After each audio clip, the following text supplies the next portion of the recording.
Hello, everybody. I'm Matt. And I'm Maggie. And we are Hopefully Awesome. That's right, a positive place on the internet where we nerd out about all the geeky things we love. And this week's geeky things include The Rock and Black Adam's future, Quantumania director, Avatar, and the film. We got several films: Ticket to Paradise, Fabelmans, Bullet Train, Santa Clauses, and Glass Onion, because this is the Hopefully Awesome Show, a weekly show where me and Maggie recap all of this week's pop culture news and reviews and discuss the things that we love most in this world, which is nerdy things.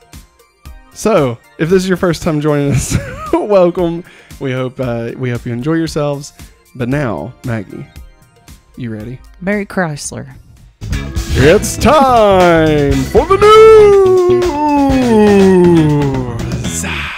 That's right. Maggie alluded to this when she said Mary Chrysler. We're filming this on Christmas Day. You will be watching this not on Christmas Day because it's not going to post until after. But we hope you all had a wonderful holiday, whether it was Christmas or anything else that you celebrated. Or if you celebrated nothing, I hope you just had a fucking awesome Saturday, And Sunday. Hope you stayed warm. Fucking shit's cold outside. Yeah. Fuck. God damn. All Matt. right. Oh, Lord, child. Speaking of good Lord, via The Rock. Dwayne Claus. I've been drinking some of that eggnog. You know what I'm saying?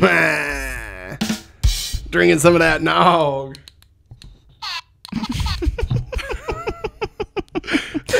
That bit lasts until it does. Okay, we're all in agreement.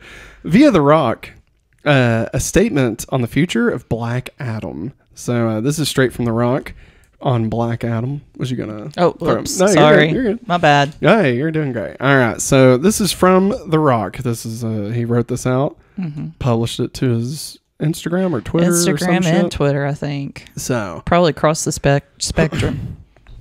My passionate friends, can you smell? I wanted to give you a long-awaited update. All right, I'm not going to do that anymore. A long-awaited update, a long-awaited Black Adam update regarding the character's future in the new DC universe. James Gunn and I connected, and Black Adam will not be in their first chapter of storytelling. However, DC and $7 have agreed to continue exploring the most valuable ways Black Adam can be utilized in future DC multiverse chapters. Sorry, I'm trying not to laugh. James and I have known each other for years and have always rooted for each other to succeed. It's no different now, and I will always root for DC and Marvel to win and win big. In other words, he's trying to get his hands in on Marvel too. You guys know me, and I have very thick skin, and you can always count on me to be direct with my words. These decisions made by James and DC leadership represent their vision of DC through their creative lens. After 15 years of relentless hard work to finally make Black Adam, I'm very proud of the film we delivered for fans worldwide. I will always look back on the fan reaction to Black Adam with tremendous gratitude, humility, and love. We did great. To my very passionate and vocal Black Adam / superhero genre fans, I love you, thank you, and I will always listen to you and do my best to deliver and entertain you. What a hell of a month. Now we all need some That's his tequila. Have a productive week and happy holidays to you and your families. DJ Dwayne Claus. There it is, everybody. So last week, I think this is the final nail for DC's turnover. Yeah. Hopefully to God. This is the last one for a little bit. Because I'm sure James Gunn is going to want to start announcing stuff. They said they have something at the beginning of the new year. Yeah, and then also the Flash trailer is going to show up in the Super Bowl. God damn it. And so ruined the Super Bowl for Matt. Well, I mean, just the Flash, just God. But anyway, so I think this is, we've all been waiting. We haven't all been waiting on The Rock to say anything, but it came out last week that maybe The Rock had leaked some stuff about the amount of money it made. And then, of course, there's been a lot of back and forth about Henry Cavill and his involvement, not involvement. and The Rock, we've discussed was kind of wanting to head DC for a little bit. And so kind of getting this kind of final word on it shows that James Gunn, he's the big dog now. Get out of there, bitch. Like, Dwayne, listen, if you want to be Black Adam again, you better shut up and listen to me. Slob on my knob like corn on the cob, all right? That's what you gotta do. Roo-roo.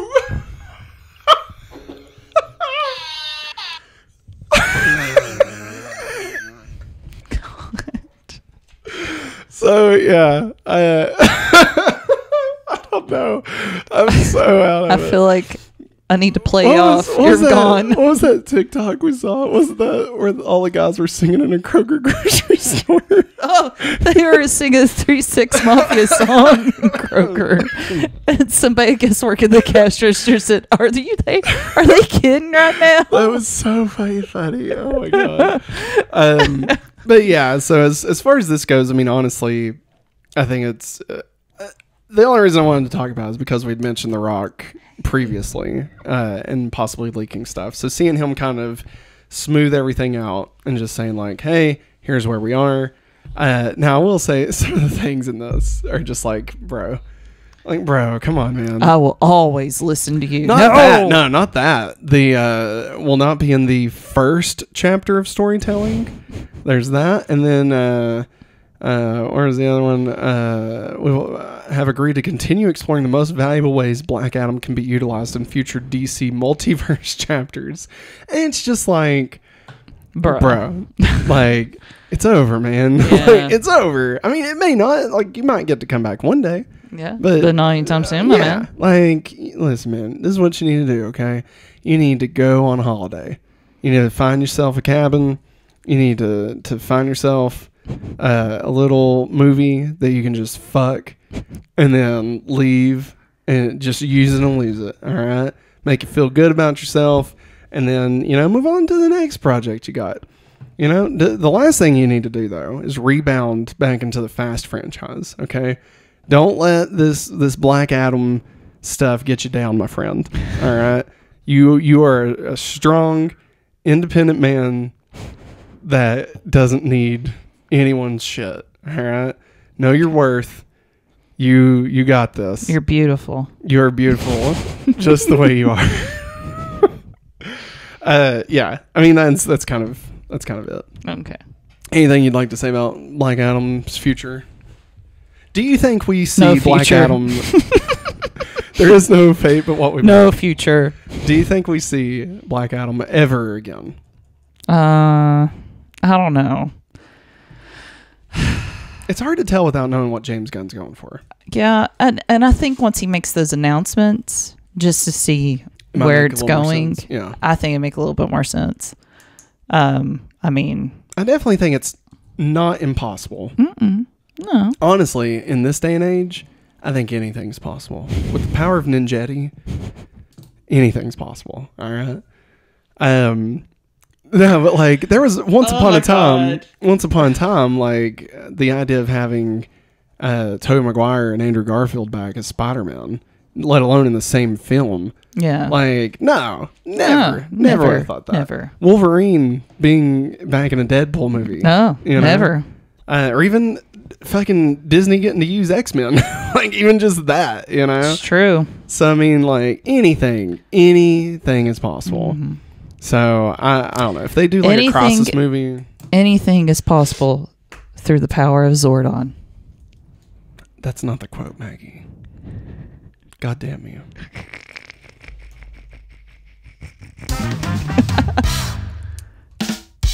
Speaking of the power of Zordon, let's talk about the power of our sponsors. This episode is brought to you by patreon.com/hopefullyawesome. That's right. At the $5 tier, you can have access to every episode we make ad-free and have your name listed in the credits of every video. At $10, you'll be able to get access to our all-new exclusive shows right here on patreon.com/hopefullyawesome. Those include Hopefully Weekly, a weekly show where Maggie and I catch up on all the things that's happened over the past week, both in our life and in the world around us. Family Game Night, a weekly show where Maggie and I will play a variety of board games, from Blockbuster Party Game all the way to Fast and the Furious heist game, whatever that is. Highway heist. The Hopefully Awesome movie commentary that we'll do once a month, where Maggie and I will watch one of our favorite films and then record us talking about it over it. Kind of like a mix between Mystery Science Theater 3000 and, just us goofing off and talking about nothing related to the film. And lastly, Matt plus Maggie. This is our monthly show where Maggie and I talk about our relationship. I don't think we'll be giving any advice, but hey, tune in, it'll be fun. And if you want to go above and beyond at the $25 level, not only do you get everything that we've just talked about, but you also get a verbal shout out as our Patreon producer of the entire month. All this and more. So sign up at patreon.com/hopefullyawesome today. All right, thank you for that word, Matt and Maggie. We will be sure to do that. All right, now I'm trying to, I don't know what the hell they said. All right. Yes, you do. You're the one that edits it. Next up, via Entertainment Weekly, we got a fun little romp here, over from the DC universe to the Marvel universe. Oh, okay. I was supposed to say, wait. Am I slurring my words a little bit? I promise I'm not drunk. I know you're not. I don't know if I'm just tired.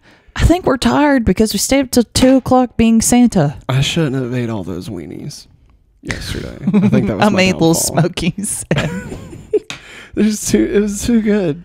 Let me tell you, 12:30 at night, a bag of Cheez-Its and 12 of those little weenies. He's like, I need some Cheez-Its. I was like, good Lord. My stomach was like, no, you don't, my friend. So via Entertainment Weekly, was that my stomach? Yes. Quantumania director promises an epic, quote, I don't want to be the palate cleanser anymore. Yeah, So, you tell him, man. Here we go. Peyton Reed, director of the Ant-Man trilogy, is aware that there are those who think the adventures of Paul Rudd's tiny superhero don't have the dramatic weight of some of the other tales. It is an opinion he hopes to change with his trilogy ending Ant-Man and the Wasp: Quantumania, which kicks off Phase 5 of the Marvel Cinematic Universe. Yeah. Which, let's be honest, the phases mean absolutely nothing anymore. Jack squad. Yeah, so it doesn't really matter. Quote, people felt like, oh, these are fun little palate cleansers after a gigantic Avengers movie, says Reed.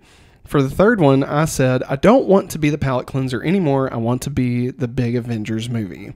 One of the single most intriguing things that I was excited to do in this movie was progress the Scott and Cassie relationship. It's been central to all the Ant-Man movies. The big difference here being that as a result of Endgame, Cassie is now a young woman. She has become a scientific mind in her own right. She's been going through Hank Pym's old journals and notebooks and has really latched on to the idea of the quantum science and quantum technology. Nice. In the first one, we introduced the idea of the quantum realm, kind of dipped our toe into it. And then even more so in the second one, Reed says. But we obviously left a lot of unanswered questions. We wanted to go in a different direction and create an epic movie where the bulk of it takes place in the quantum realm. Love it. For me, it was really exciting because the other two films take place in San Francisco, and this one, we were creating this incredibly complex subatomic world and all the environments and ecosystems and creatures and beings that inhabit that world. I grew up a real Marvel Comics nerd, and there are a handful of antagonists in the Marvel Comics universe who are all-timers. Loki, obviously, Doctor Doom from the Fantastic Four, and Kang the Conqueror. In conversations with Kevin Feige and Marvel, it was like, I want to put Ant-Man and Wasp up against a really formidable villain in this movie. Yeah. And so we're doing Kang the Conqueror. In the comics, Kang has dominion over time. He's a time traveler. His situation is a little bit different in this movie, which I won't spoil for you, but he's someone who, while we live very linear lives from childhood to death, Kang doesn't exist that way.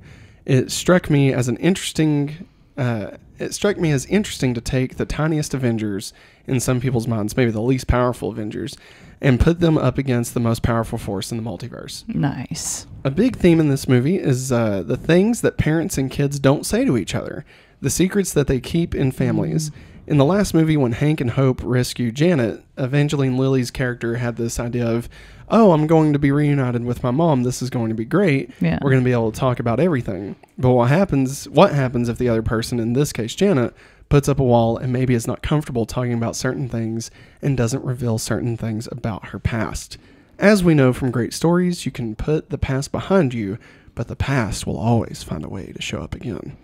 Jonathan Majors' villain will also feature in Avengers The Kang Dynasty, which is set for May 2025 release, and like Quantumania, is being written by Jeff Loveness of Rick and Morty fame. Yeah.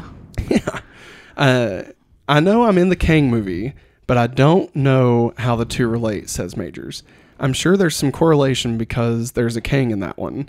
I don't think they can get rid of me now, but you'd be surprised, says the actor. They can do whatever the fuck they want to do, really. I'd like to stick around a little longer. Wow. Ant-Man and the Wasp: Quantumania hits theaters February 17th. All right. So Maggie, what do you think about all that? I think it's interesting. I'm really excited for Peyton Reed. Yeah. I'll be honest. I don't look at Ant-Man like that. No, I love I Ant-Man. never have. I enjoy. I think the first time I watched Ant-Man, I think. Jesus. Ooh, thank God it was an empty can. I think I was living with my mom and dad, and it was on like one of the movie channels, and I was like, "Oh my God, this is amazing! I want to watch it again." And I remember like I couldn't watch it again when it came back on, so I recorded it to the DVR, and I watched it later again, and I just loved it. I love Paul Rudd. I mean, who doesn't? And he was really good in that. Yes. Like, he's really good. Yeah. And I love everything about the characters and stuff. Yeah. I mean, you can't beat ants. Ants. Ant-Man. Ant-Man. Yeah, no, I'm right there with you. And I mean, Evangeline Lilly. Yeah. Obviously, Kate from Lost. Yeah. Now, I know apparently recently she's been not so awesome. So yeah, it's all good. Try not to think about that and try not to talk about it. But I mean, apparently she might suck. But I mean, it's great seeing them together on screen. It's great. I'm really looking forward to the Cassie stuff. Yeah, I am too. That's always been one of my favorite pieces of it. Yeah. And like it was so sad in Endgame. Yeah. When like he sees Cassie and he's like, oh, she's old. Yeah. Like what? How long was I gone? Yeah. Yeah. And just so sad, because I mean, she's been this little girl the whole time, and now she's like a little woman, And, like he missed it, and that was like the one thing he put above everything else was his daughter, and to miss that, like, I don't know. And it looks like from the trailers where it looks like at the very least the Wasp, Van Dyne, and I can't think of all their names. Hank Pym. Yes, Hank Pym, Janet, and Hope. They're kind of going to be grouped together in the realm, and I guess like Scott and Cassie will be grouped together. But I also think maybe Cassie gets lost somehow. Like maybe Kang takes her, and that's how he gets Scott. Yeah, that's to steal something, right? Is that what apparently somebody said that about the D23? Yeah, like he needs him to steal take something because he's a thief, I guess. Is a running theme of this that I guess we're still sticking with after all this. But I do love Cassie's purple outfit. Yes. That we have on the screen here. Like, I think that's great. And I mean, like, there's this whole world. We saw the trailer in 3D. Yeah. Wow. And it looked so good. Crazy. I don't know if we're gonna go watch it in 3D. But I don't think I could do it, man. But yeah, and I mean, seeing Jonathan Majors come in here and be Kang is going to be just freaking awesome. Yeah, and I like the fact how they did the backlight to make his face look blue. Yes, yeah. Because in the comics, his face is blue. And I was like, surely to God, they're not going to put blue makeup on this poor man. Look, he's got a beautiful face. He's gorgeous. Let's not fuck it up. He's a gorgeous man. Yeah. Well, whatever. Blue's great, right? Or let him be blue for a minute, but then he's like, maybe this will be more appealing or something. Like, he's Jonathan Majors. Yeah. And of course, how does all this play into Loki? Yeah. Yeah. It's just, this one is going to be so interesting. Like, this one really feels like I mean, I was expecting Multiverse of Madness to really blow the MCU wide open. And, like, in some ways, I guess it kind of did. But I feel like this one more so is going to really, like, okay, we're really trying with these now, you know. Yeah. Somebody was theorizing that maybe he has to steal Shang-Chi's rings. Oh God. Because like there's something about like the way the ring technology, like in the quantum realm, is being used, like how they're like layering over each other, and that maybe it could be the same power as the rings. I don't know. Who the fuck knows? Who knows? Who knows? Who knows? Not us. Not us. Who would have thought? Who would have thought? Not me.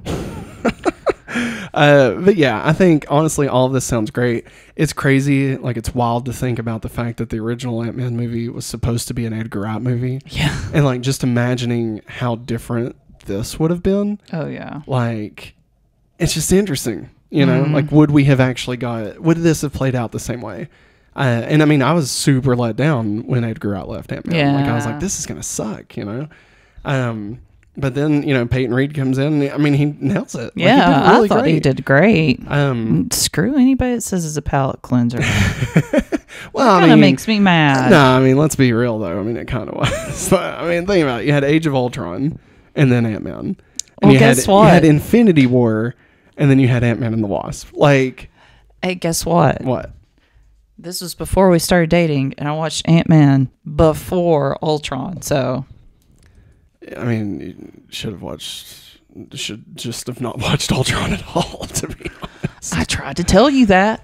What?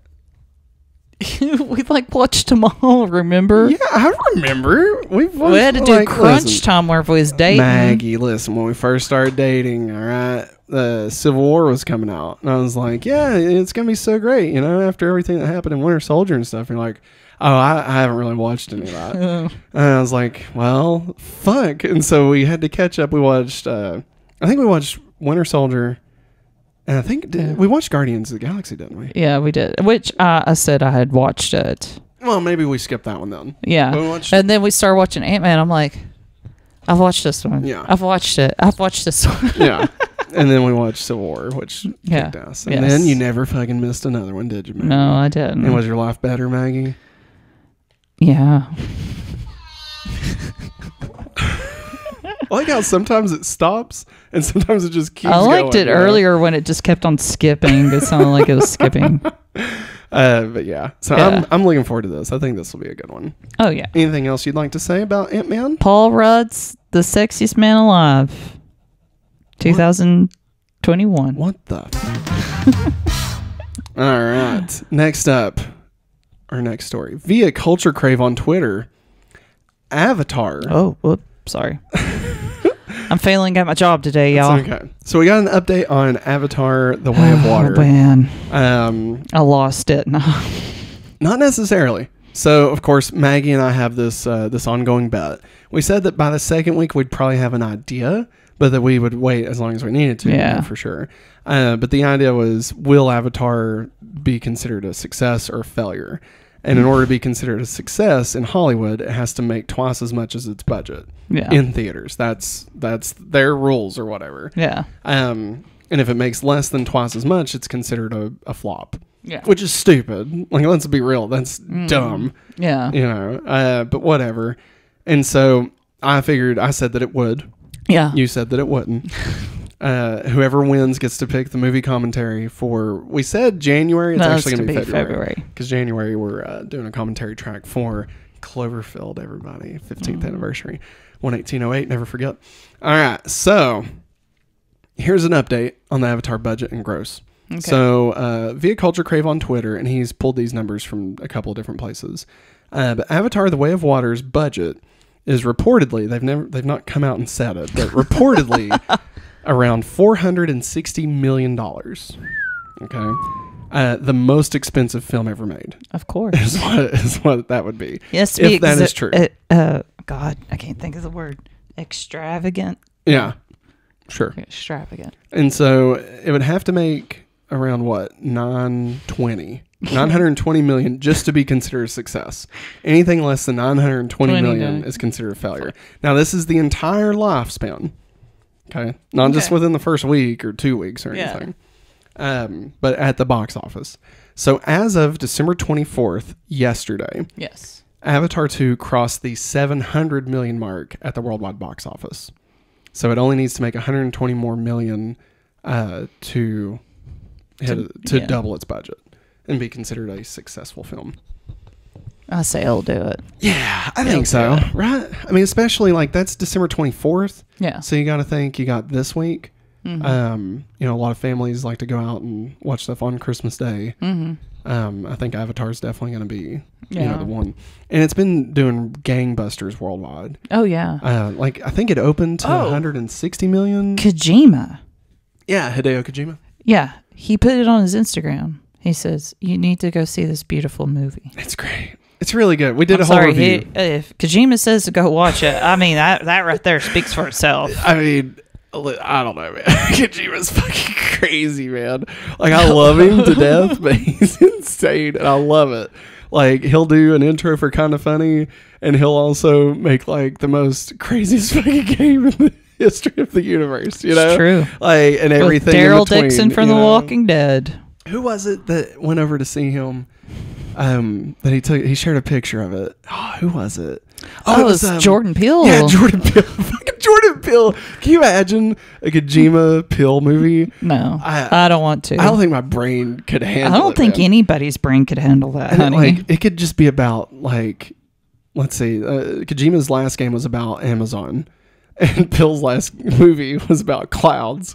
So, like, what could this would be about? You know, fucking the big top. And I would go. You all know how I feel about circus films. But I would go watch that. All right? Long-time listeners know how I feel about circus things. Yes. Like, I know. in movies and TV shows. Yeah. Just saying the Cape.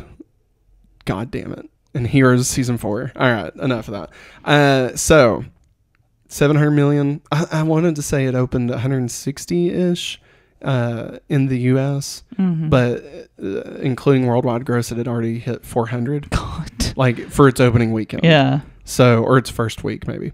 So, the fact that it's at 700 million, like, I think it'll easily, it's going to cross $1 billion. Mm-hmm. I lost the bet, gal. So, I get to pick the movie for February. But we're going to wait until it officially does before we say that. I mean, you know, who knows? It could come out that the budget was actually $1 billion or something, you know. But, like, they were also shooting other movies. Like, they shot some of 3 and 4 while they were shooting 2. And, like, the same technology was also being used. So, like, you know, is that 460 million? For all that? Yeah. Because then it's like, well, I mean, you know, it could be a lot less. Yeah. Or... are they, like, actually spreading it out and, like, that's only a third of the cost? Oh, Jesus. That'd be crazy. Anything else you want to say about Avatar: The Way of Water? Way of Water. Everybody go watch it. Go watch it. It's really freaking good. It is good. All right, people. This one is an interesting one, if you want to, yeah. So, this one's odd. It's a little bit of a walk. This confused me when I saw it. I was like... Why? Why is the yesterday poster on there? Yeah. So over this past week, there was something that came out that normally we don't necessarily talk about, like court cases. Yeah. You know, unless it like really involves like, you know, rights to like movie characters or something. Yeah. But this one just really intrigued me a lot. Yeah. And so I was like, well, I kind of want to talk about it. Okay. So. Via Variety, all right, lawsuit puts studios at risk over deceptive movie trailers. Oh. So, here we go. Movie studios can be sued under false advertising laws if they release deceptive movie trailers, a federal judge ruled on Tuesday. U.S. District Judge Stephen Wilson issued a ruling in a case involving Yesterday, the 2019 film about a world without the Beatles. 2 Ana de Armas fans filed a lawsuit in January alleging that they had rented the movie after seeing de Armas in the trailer, only to discover that she was cut out of the final film. Oh. Universal sought to throw out the lawsuit, arguing that movie trailers are... I don't agree with this. That movie trailers are entitled to broad protection under the First Amendment. The studio's lawyers argued that a trailer is an artistic expressive work that tells a 3-minute story Hang on, stay with me. I'm sorry. It tells a 3-minute story conveying the theme of the movie and should thus be considered non-commercial speech. Hard pause.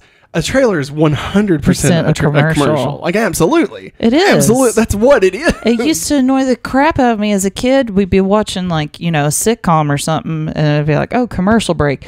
Guess what? It's the same movie trailer you've seen probably for the past hour, 2 hours. How dare you? Maggie, I will have you know. Oh, God. That I used to watch, what was it called? Oh, my God. It was on E! It was a show. And it was 30 minutes, coming attractions. Oh, yeah, I remember 30 that. minutes, and all it was movie trailers. Well, no, I fucking loved it. That's Loved understandable. But I mean, like, I'm just saying, as a reference, Maggie. how they would show it repetitively. Maggie. Sidebar. Our entire Hopefully Awesome is built on reacting to movie trailers. I know, but I'm trying to be understandable about the subject. Don't hurt us. Oh, trailers are awesome. Yeah. Did you thought I was talking about like mobile homes? Yeah. Oh, yeah. No, trailers. I prefer double wides myself. I'm kidding. All right. So, non-commercial speech. But Wilson, the judge, rejected that argument, finding that a trailer is commercial speech and is subject to the California false advertising law and that state's unfair competition law. Universal is correct. This is a direct quote from the judge. Mm-hmm. Universal is correct that trailers involve some creativity and editorial decisions, but this creativity does not outweigh the commercial nature of a trailer. At its core, a trailer is an advertisement designed to sell a movie by providing consumers with a preview of the movie. Mm-hmm. Universal's lawyers argued that movie trailers have long included clips that do not appear in the finished film. They cited Jurassic Park, which is another Universal film, which had a trailer comprised entirely of footage that is not in the movie. Or another one would be Terminator 2. We were just talking about that. How like the first teaser for it was all about like the line building. Yes, and the like factory. none of that is in Terminator 2. It's not in the movie. Universal also argued that classifying trailers as commercial speech could open the door to a parade of lawsuits from dissatisfied filmgoers who could make a subjective claim that a film did not live up to the expectations created by the trailer. Anytime, under plaintiff's reasoning, this is from their lawyers, a trailer would be stripped of full First Amendment protection and subject to burdensome litigation anytime a viewer claimed to be disappointed with whether and how much of any person or scene they saw in the trailer was in the final film, with whether the movie fit into the kind of genre they claimed to expect, or any of an unlimited number of disappointments a viewer could claim, the studio lawyer argued. Wilson, the judge, sought to address that concern, saying the false advertising law applies only when a significant portion of reasonable consumers could be misled. Mm-hmm. The court's holding is limited to representations as to whether an actress or scene is in the movie and nothing else. The judge wrote, holding that based on the Yesterday trailer, it was plausible that viewers could expect De Armas to have a significant role in the film. De Armas was originally intended to appear as a love interest for the film's protagonist. Richard Curtis, the screenwriter of Yesterday, explained that De Armas was cut because audiences didn't like the idea of Patel's character straying from his primary love interest played by Lily James. So they decided to cut it out. The plaintiffs, Connor Wolfe of Maryland and Peter Michelle Rosa of San Diego County, California, each paid $3.99 to rent Yesterday on Amazon Prime. They are seeking at least $5 million as representatives of a class of movie customers. Wow. Dang, man. So, all right. I have 3 thoughts here. Okay. I think 3. I don't know. I'm just throwing out a number. 1, no, these are absolutely advertisements. I completely disagree. Like, no, these are not artistic speech. Now, yeah, of course. Trailers, some of the best trailers are the ones that have nothing to do with the movie. Yeah. You know? Yeah. Like that's what makes it fun. Yeah, I'd prefer a trailer that, like, doesn't show the movie. You know? Like, it just kind of gives me an idea of what the movie is about, you know? Like the Barbie trailer. Yeah. Like, none of that shit's going to be in the Barbie movie. I don't think so. I mean, it'd be wild if it It'd be hilarious if it started with those little girls beating up those baby dolls. It'd be amazing. But like, I like that because then it's like, well, I'm down for this movie, but I don't want to know everything before going in. Because the worst trailers are the ones that show you the entire fucking film. Yeah, and apparently the second Avatar 2 trailer did that, apparently, right? I think so. Yeah, we watched it, and it showed like a lot of stuff. Yeah, it would have ruined it for us. So we decided not to watch the second trailer. Yeah. So, like I'm of that mind. However, I do side with the Universal lawyers that this is bullshit, basically. The idea that people could, as they theorize, and I know the judge kind of fights against this, but someone could say, oh, I thought this movie was going to be like, okay, I'm going to throw this out there. I'm not going to use any spoilers. The movie Nope. Mm-hmm. All right. One could argue, I thought this movie was about clouds. Yeah. I want $1 million because this movie is not about clouds. And like, that's the stupidest fucking thing I've ever heard, right? Yeah. Because I mean, in the trailer, it showed a cloud. You know what I mean? Yeah. And so like, I mean, it literally a significant portion of the trailer is about this cloud, right? Yeah. Now, don't get me wrong. I do think that completely bald-faced lying, just cutting all the best parts into a trailer, I think that's bad practice, of course. But I also think that that's stupid. Like, this whole thing is stupid. Well, and also, there's this thing called IMDb, and you could have looked into it. I mean, here's what's going to happen. All right, this is what's going to happen. None of this is going to matter. First off, all we're going to start getting is a disclaimer at the beginning. Yeah, like each trailer, probably when it's shown like the green banner or whatever, we'll say, or it may be like you should see the green banner and then next is a black for screen. your consideration. Well, no, it'll say something like the following preview is a production or is a production in progress and does not convey a final, reflect the final product. Yeah. And does not guarantee that anything that appears in this trailer will appear in the actual film. Yeah. Something like that. And then it'll just play the trailer. Yeah. And it's like all this fucking hubbub, for that. Like it's not gonna change the way trailers are made. Mm-mm. We're just gonna get that, like that's what we're gonna get. Yeah. And these fucks are gonna get $5 million because they rented Yesterday on Amazon Prime. And like, I'm sorry, Yesterday was good. Yeah, it was. Like, it was a good movie. Stop complaining. I hate that the actor that you thought was in the movie was going to be in the movie and they weren't in the movie, but it's still a good movie, And like, if you were going to watch Yesterday because there was an actor in it, not because of the idea of the Beatles not existing in this world anymore, then like, I don't understand how you can be upset about that. Yeah. You know what I mean? I mean, obviously they found a hole in the system and they're just exploiting it. Like that's obviously what's happening here. Yeah. But like, I would argue, if I was the judge, right, I would argue that it should be more based off of the all-encompassing idea of the trailer, not just a single aspect of an actor or a character popping up. Yeah. You know what I mean? Yeah. Like, this movie, like if this was advertised, if it was the same Yesterday trailer, and then you watch Yesterday and it has nothing to do with the Beatles music being gone, then okay, this was a lie. I still don't think you should sue. I still don't think there's grounds for a lawsuit. I think you just got bamboozled. Yeah. And like, I don't know. Is that bad? I don't know. I don't think so. I mean, yes, you shouldn't lie to your consumers. You shouldn't do that. But I feel like the consumer will recognize that and you'll have to pay out the ass for it by them not going to watch your other movies. Yeah. Like that's the thing is it's not about like, it's not like they're going to do this, make $1 billion on Yesterday if it has nothing to do with the Beatles.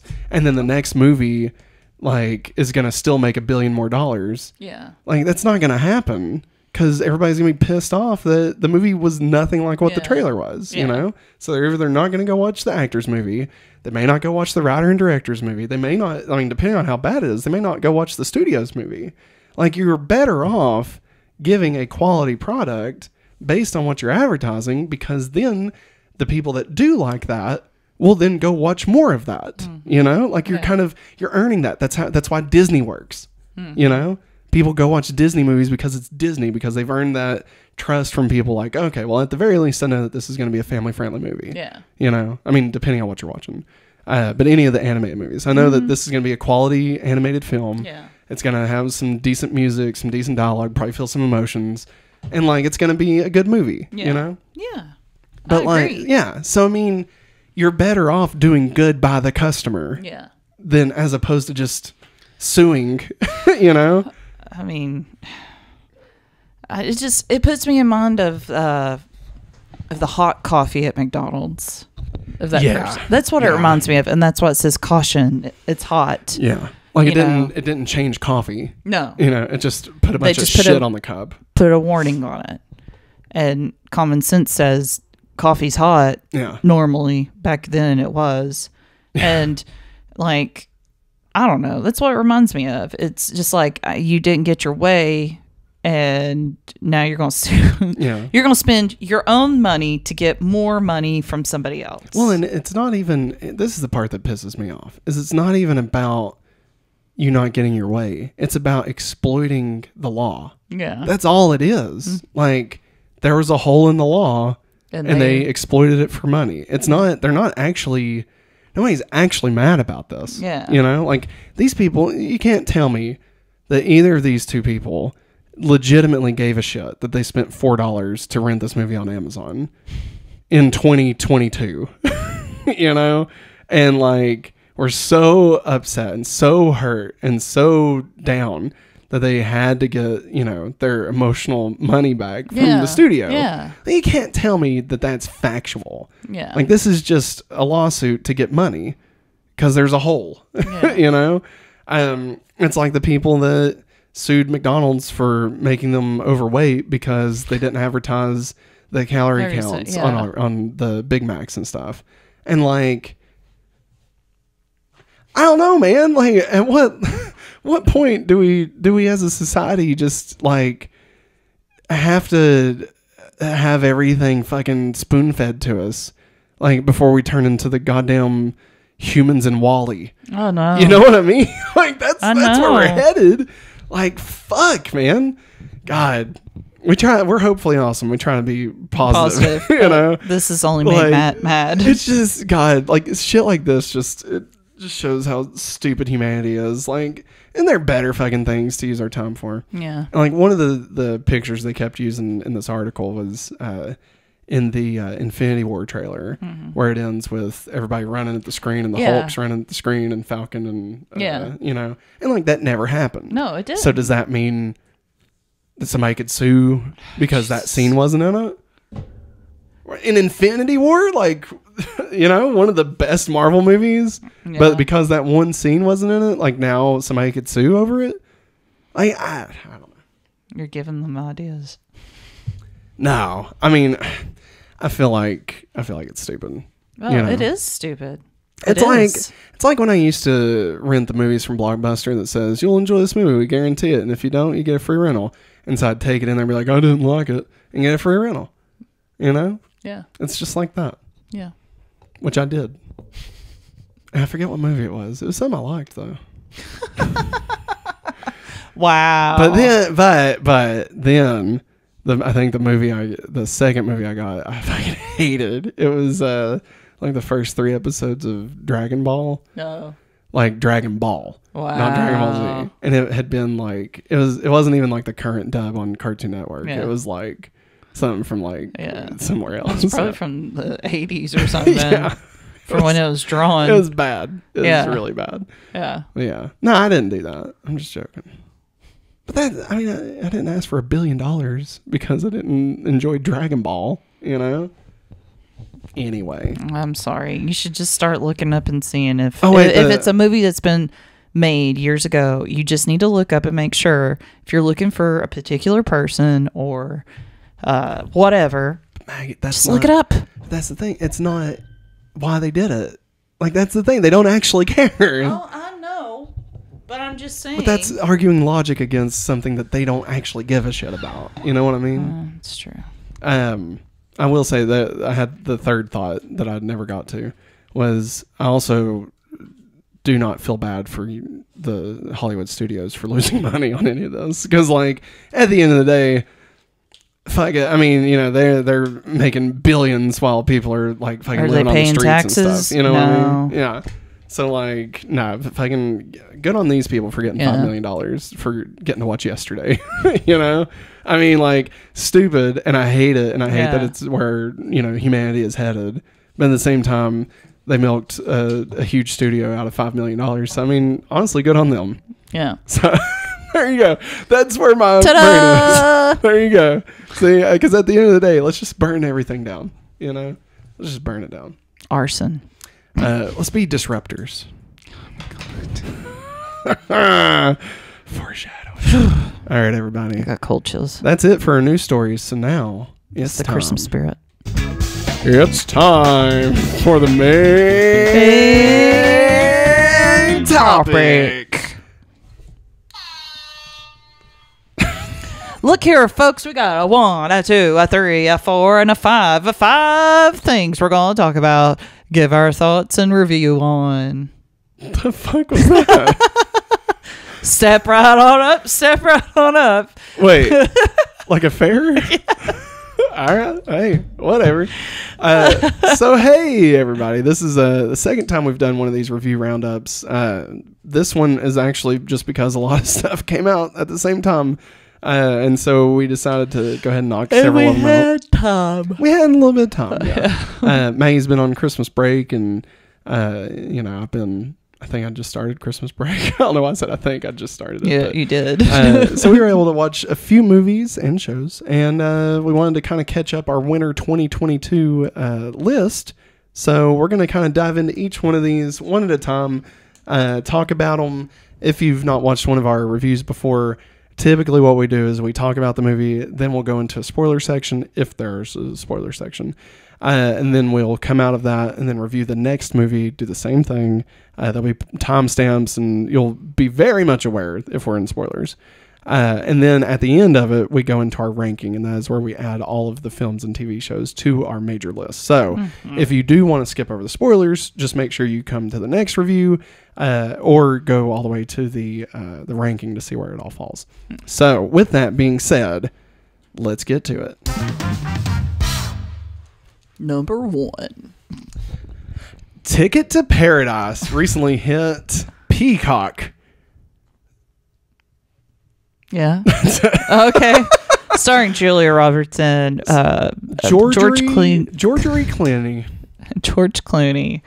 About a divorced couple that has a child. Yes. They have been divorced. Well, you think it'd been recently, but turns out It was what, like 15 years ago? Yeah. Yeah. Because she just graduated college. Yeah. Yeah. And she was like, what, 5? Yeah. Yeah. Yeah.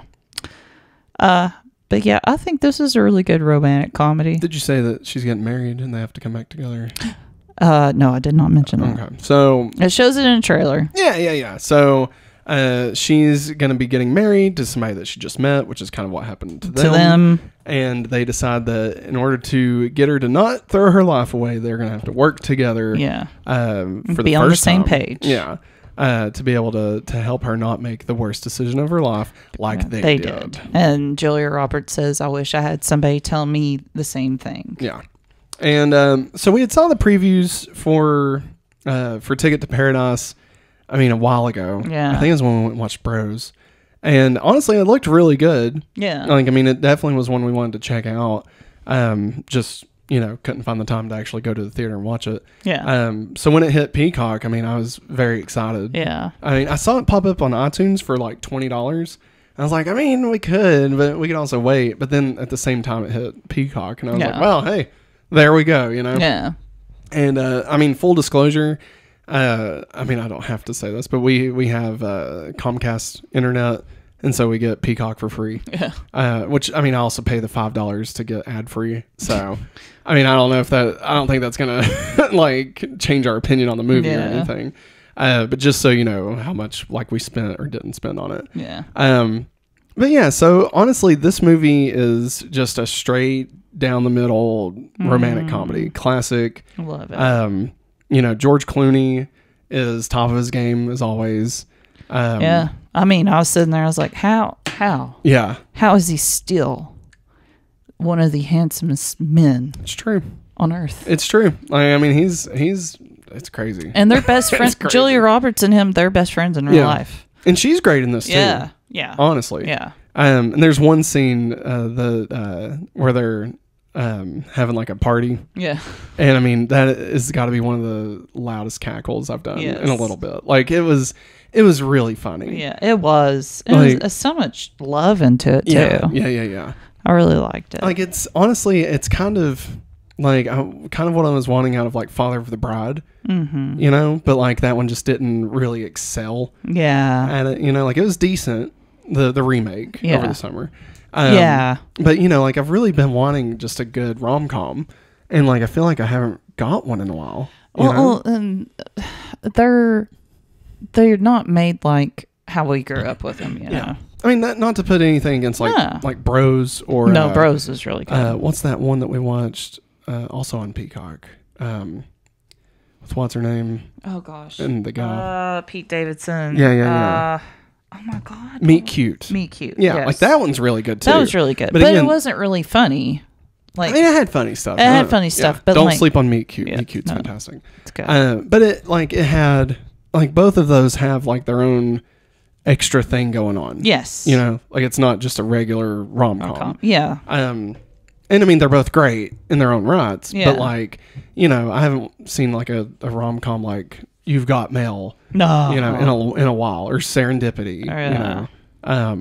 And so I mean, I know that they come out. It's just there's not been many good ones in a while. You know what I mean? There hasn't, and that's why it made me excited whenever this started out, and like, and how they were talking to each other and stuff, and I was like, this is great. Yeah, that I've missed this. Yeah, just a regular movie. Yeah, you know, like because we get so enamored nothing with no hooks, nothing, no superheroes, no twists, no nothing wild and crazy. Yeah. No Matt Damon buying a zoo. You know, like just I mean, it's just been, you know, we get so enamored with superhero movies and sci-fi films and shared universes and sequels and reboots and remakes, and it was just nice to see just something new. Yeah. That, you know, was also like, it was like a good home cooked meal, you know? Like it was just good, you know? Mashed potatoes. Pizza, burgers, and potato cakes. I'll be honest, I don't think there's much in the way of spoilers to talk about. No, it's a very plain and simple romantic comedy. Yeah, but it's good. It's good. Yeah, it's really, I say I really liked it. If you grew up with 90s rom-coms and you grew up, you know, loving George Clooney and everything and Julia Roberts. If you're a fan of Ocean's 11. It's true. I mean, in one of the bloopers, like they spill champagne all over George Clooney, and she said, "Oh, it's okay. We got another George Clooney," and he said, "Yeah, call Brad Pitt." Yeah. It was good. Yeah, it was really good. Yeah. So I would definitely recommend it if you like romantic comedies. Yes. If you don't like romantic comedies, I think you can skip it. Yeah. Obviously for us, I think it maybe hit a little bit harder just because it's about them having a daughter. And of course we have a daughter now, even though she's only 2.5. Yeah. Still got teary-eyed thinking about, you know, Viv getting married one day and stuff. But we won't go down that rabbit hole right now. Talk about that. But yeah, so it was definitely, it has a lot of heart, a lot of sweetness. And there wasn't a moment in it where like, that I was like, I hate this. No. I never thought that. Like a lot of these movies tend to have like just they take one step far. Yeah. And like that's my boy. Yeah. Like I really liked it, and then they went like one step too far, and I was like, fuck, I don't like this. Yeah. I just want to leave, you know. So yeah, definitely if you like those types of movies, definitely check out Two Tickets to Paradise. Yeah. Next up, The Fabelmans. Steven Spielberg's brand new film about kind of a semi-autobiographical movie, but it obviously overly dramatized. I have no idea, I'll be honest, how much of this is true. Like, which part is true, which part is fictional. I have no idea. But this just recently released in theaters in a limited run, and then it made its way to iTunes, where we purchased it. Yes. Went ahead and just bought it. It's $5 difference between renting it and buying it. Yeah.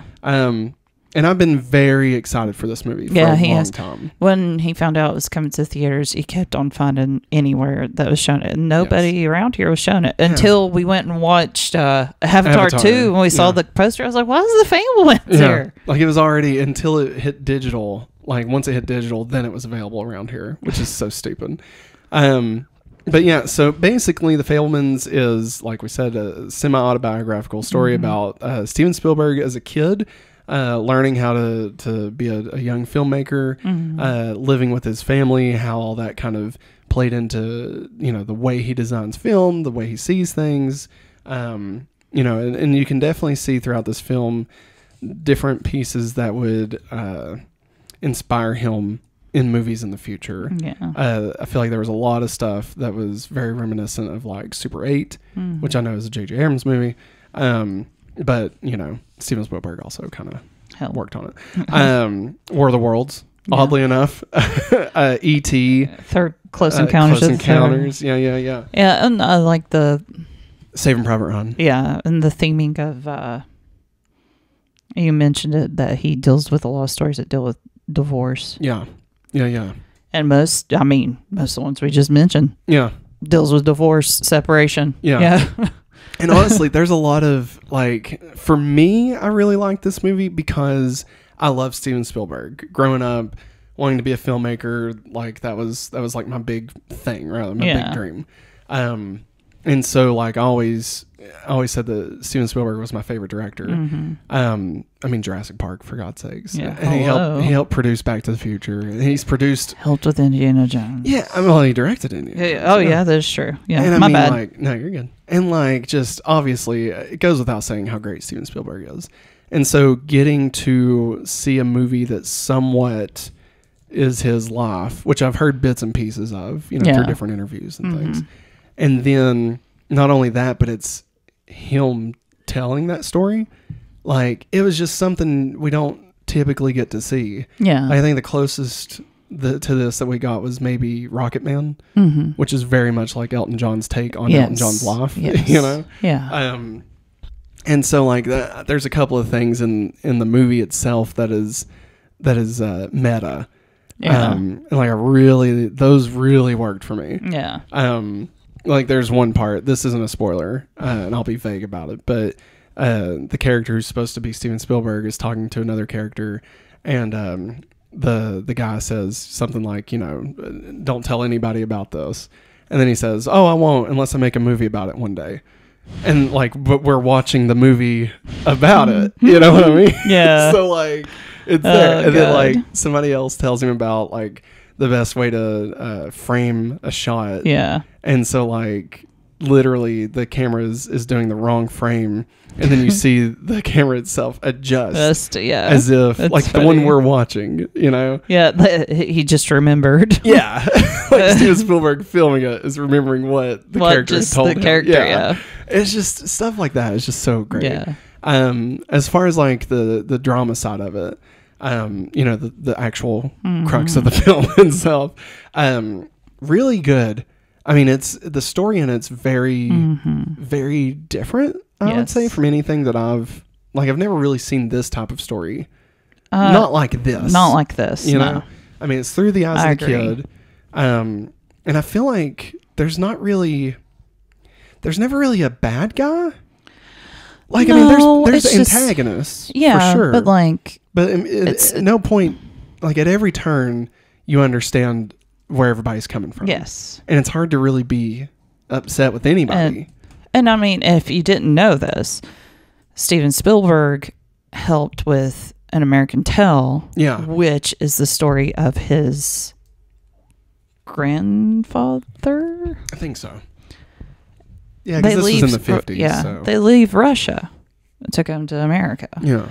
And you know, and you can see like they speak Russian to each other and stuff. And I thought that was so cool. I was like, oh my gosh, you know, this is, you know, definitely a reflection of that, of his his heritage with his family and stuff. And I love that. Yeah. I thought that was great. I mean, the movie's full of stuff like that. Yeah. Like, that's what's so great about it. And like, I don't know if this was a main choice, but I always knew that one of the first things Steven Spielberg did as a kid was make like a World War II movie. Yeah. Using like the old airfield, you know, and like where like some of the planes have been had been kept and stuff. And like in this movie, they shoot more of a. I mean, it's still like a war movie, but it's more styled after a Western. Yeah. And so like I wondered if like that was a purposeful change. I say it was. But even like seeing how he pulls out of like the main character or the main actor in that one, to like get him to actually have emotions and stuff. Yeah, I felt so bad for him. He just kept on walking and they was like hollering at him, stop, you can stop. And then like getting to see him like actually show his movies to people and how they react to it. And it's just, I love how it was through his Boy Scout troop. Yeah. I love that. Yeah. And honestly, I think just, especially if you're a creative type, especially if you grew up being a creative type, whether it was music or movies or painting or, you know, anything, I think that you can find a lot of connection with the characters in this movie. You know, the dad being very straightforward, almost mechanical in his way of thinking. Very scientific. Yes. Took and everything from the scientific reasoning and stuff. Yeah. And like not necessarily seeing the value in art. Yeah. But whereas his mom, you know, doesn't use a lot of reasoning, but is very much inspired. Free spirit. Yes, exactly. And just how both of those, like, you know, you would think, oh, well, Steven Spielberg's a director, so I mean, obviously his mom being that way would be good. Yeah. Like she would be the best and the dad would be the antagonist almost. And that's not really the case. Like his dad is supportive, but sometimes. But he doesn't quite fully understand why he likes it. But it's not like in such a way that his dad's an asshole. Like I never felt like his dad was being mean. No. And I like how at some point he sees that what his son is doing is actually making him miserable. Yeah. And he's like, I know. He's like, you have a work ethic like me. You won't stop until you get it. Yeah. And it was true for his dad. Like, I mean, he went like, started out at like RCA. Yeah. And then hopped over and then wound up at IBM and stuff. Yeah. So like, I mean, it's crazy. Yeah. And you can see how like Steven Spielberg really, you know, in all of his movies, always finds some sort of technical aspect that he can really push the boundaries. Yes. I mean, Jurassic Park, again. That's kind of my go-to. But, you know, like, so you see where like his dad's science mind kind of comes into play, but you also see where his mom's mind comes into play. And there was a great interview he did with it was the director's one, wasn't it? Was it inside the actor studio? No, it was director on director, something like that. No, it's the guy from the one I'm talking about is the guy that has like all the cards and like oh yeah. And like he brings that up to him, and Steven Spielberg is like, I've never looked at it that way. Yeah.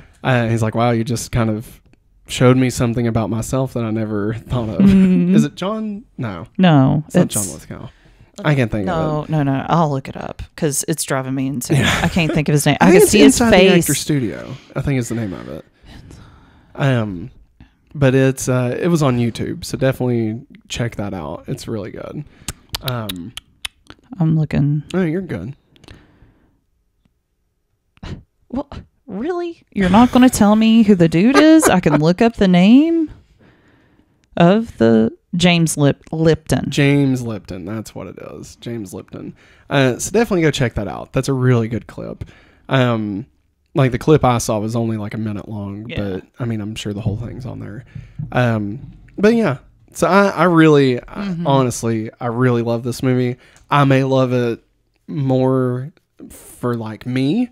Yeah. If that makes sense, than like as a just a movie for like everybody. Like I'm not, we review movies, but we're not like reviewers. Okay? No, like, we're not critics. Yeah, like we're not distancing ourselves from it and just talking about like as it's created, how is it and stuff. Like we talk about our connection with the movie. Yeah. Right. And so for me, I really connected with this film and I really loved it. Does that mean it's a perfect film for everybody? I have no idea. Probably not. Yeah. But for me, I fucking love this movie. I love this movie too. I mean, growing up, you know, Steven Spielberg's name on a trailer. Yeah. You're like, gotta go, gangbusters. We gotta go. We gotta rent it when it comes Minority Report. We gotta do it, you know. And I always love movies like this that show where somebody's beginnings. Yeah. Which, like we said, we don't know how much of this is true. Yeah, yeah. Because actually, Steven Spielberg went to college and he did major in film. Okay. Because I did look that up. I was like, something's not right here, because I know for a fact he went to college. I know he did, because I remember him in interviews talking about it. Yeah. It kind of reminds, in a way, it's kind of like Saving Mr. Banks.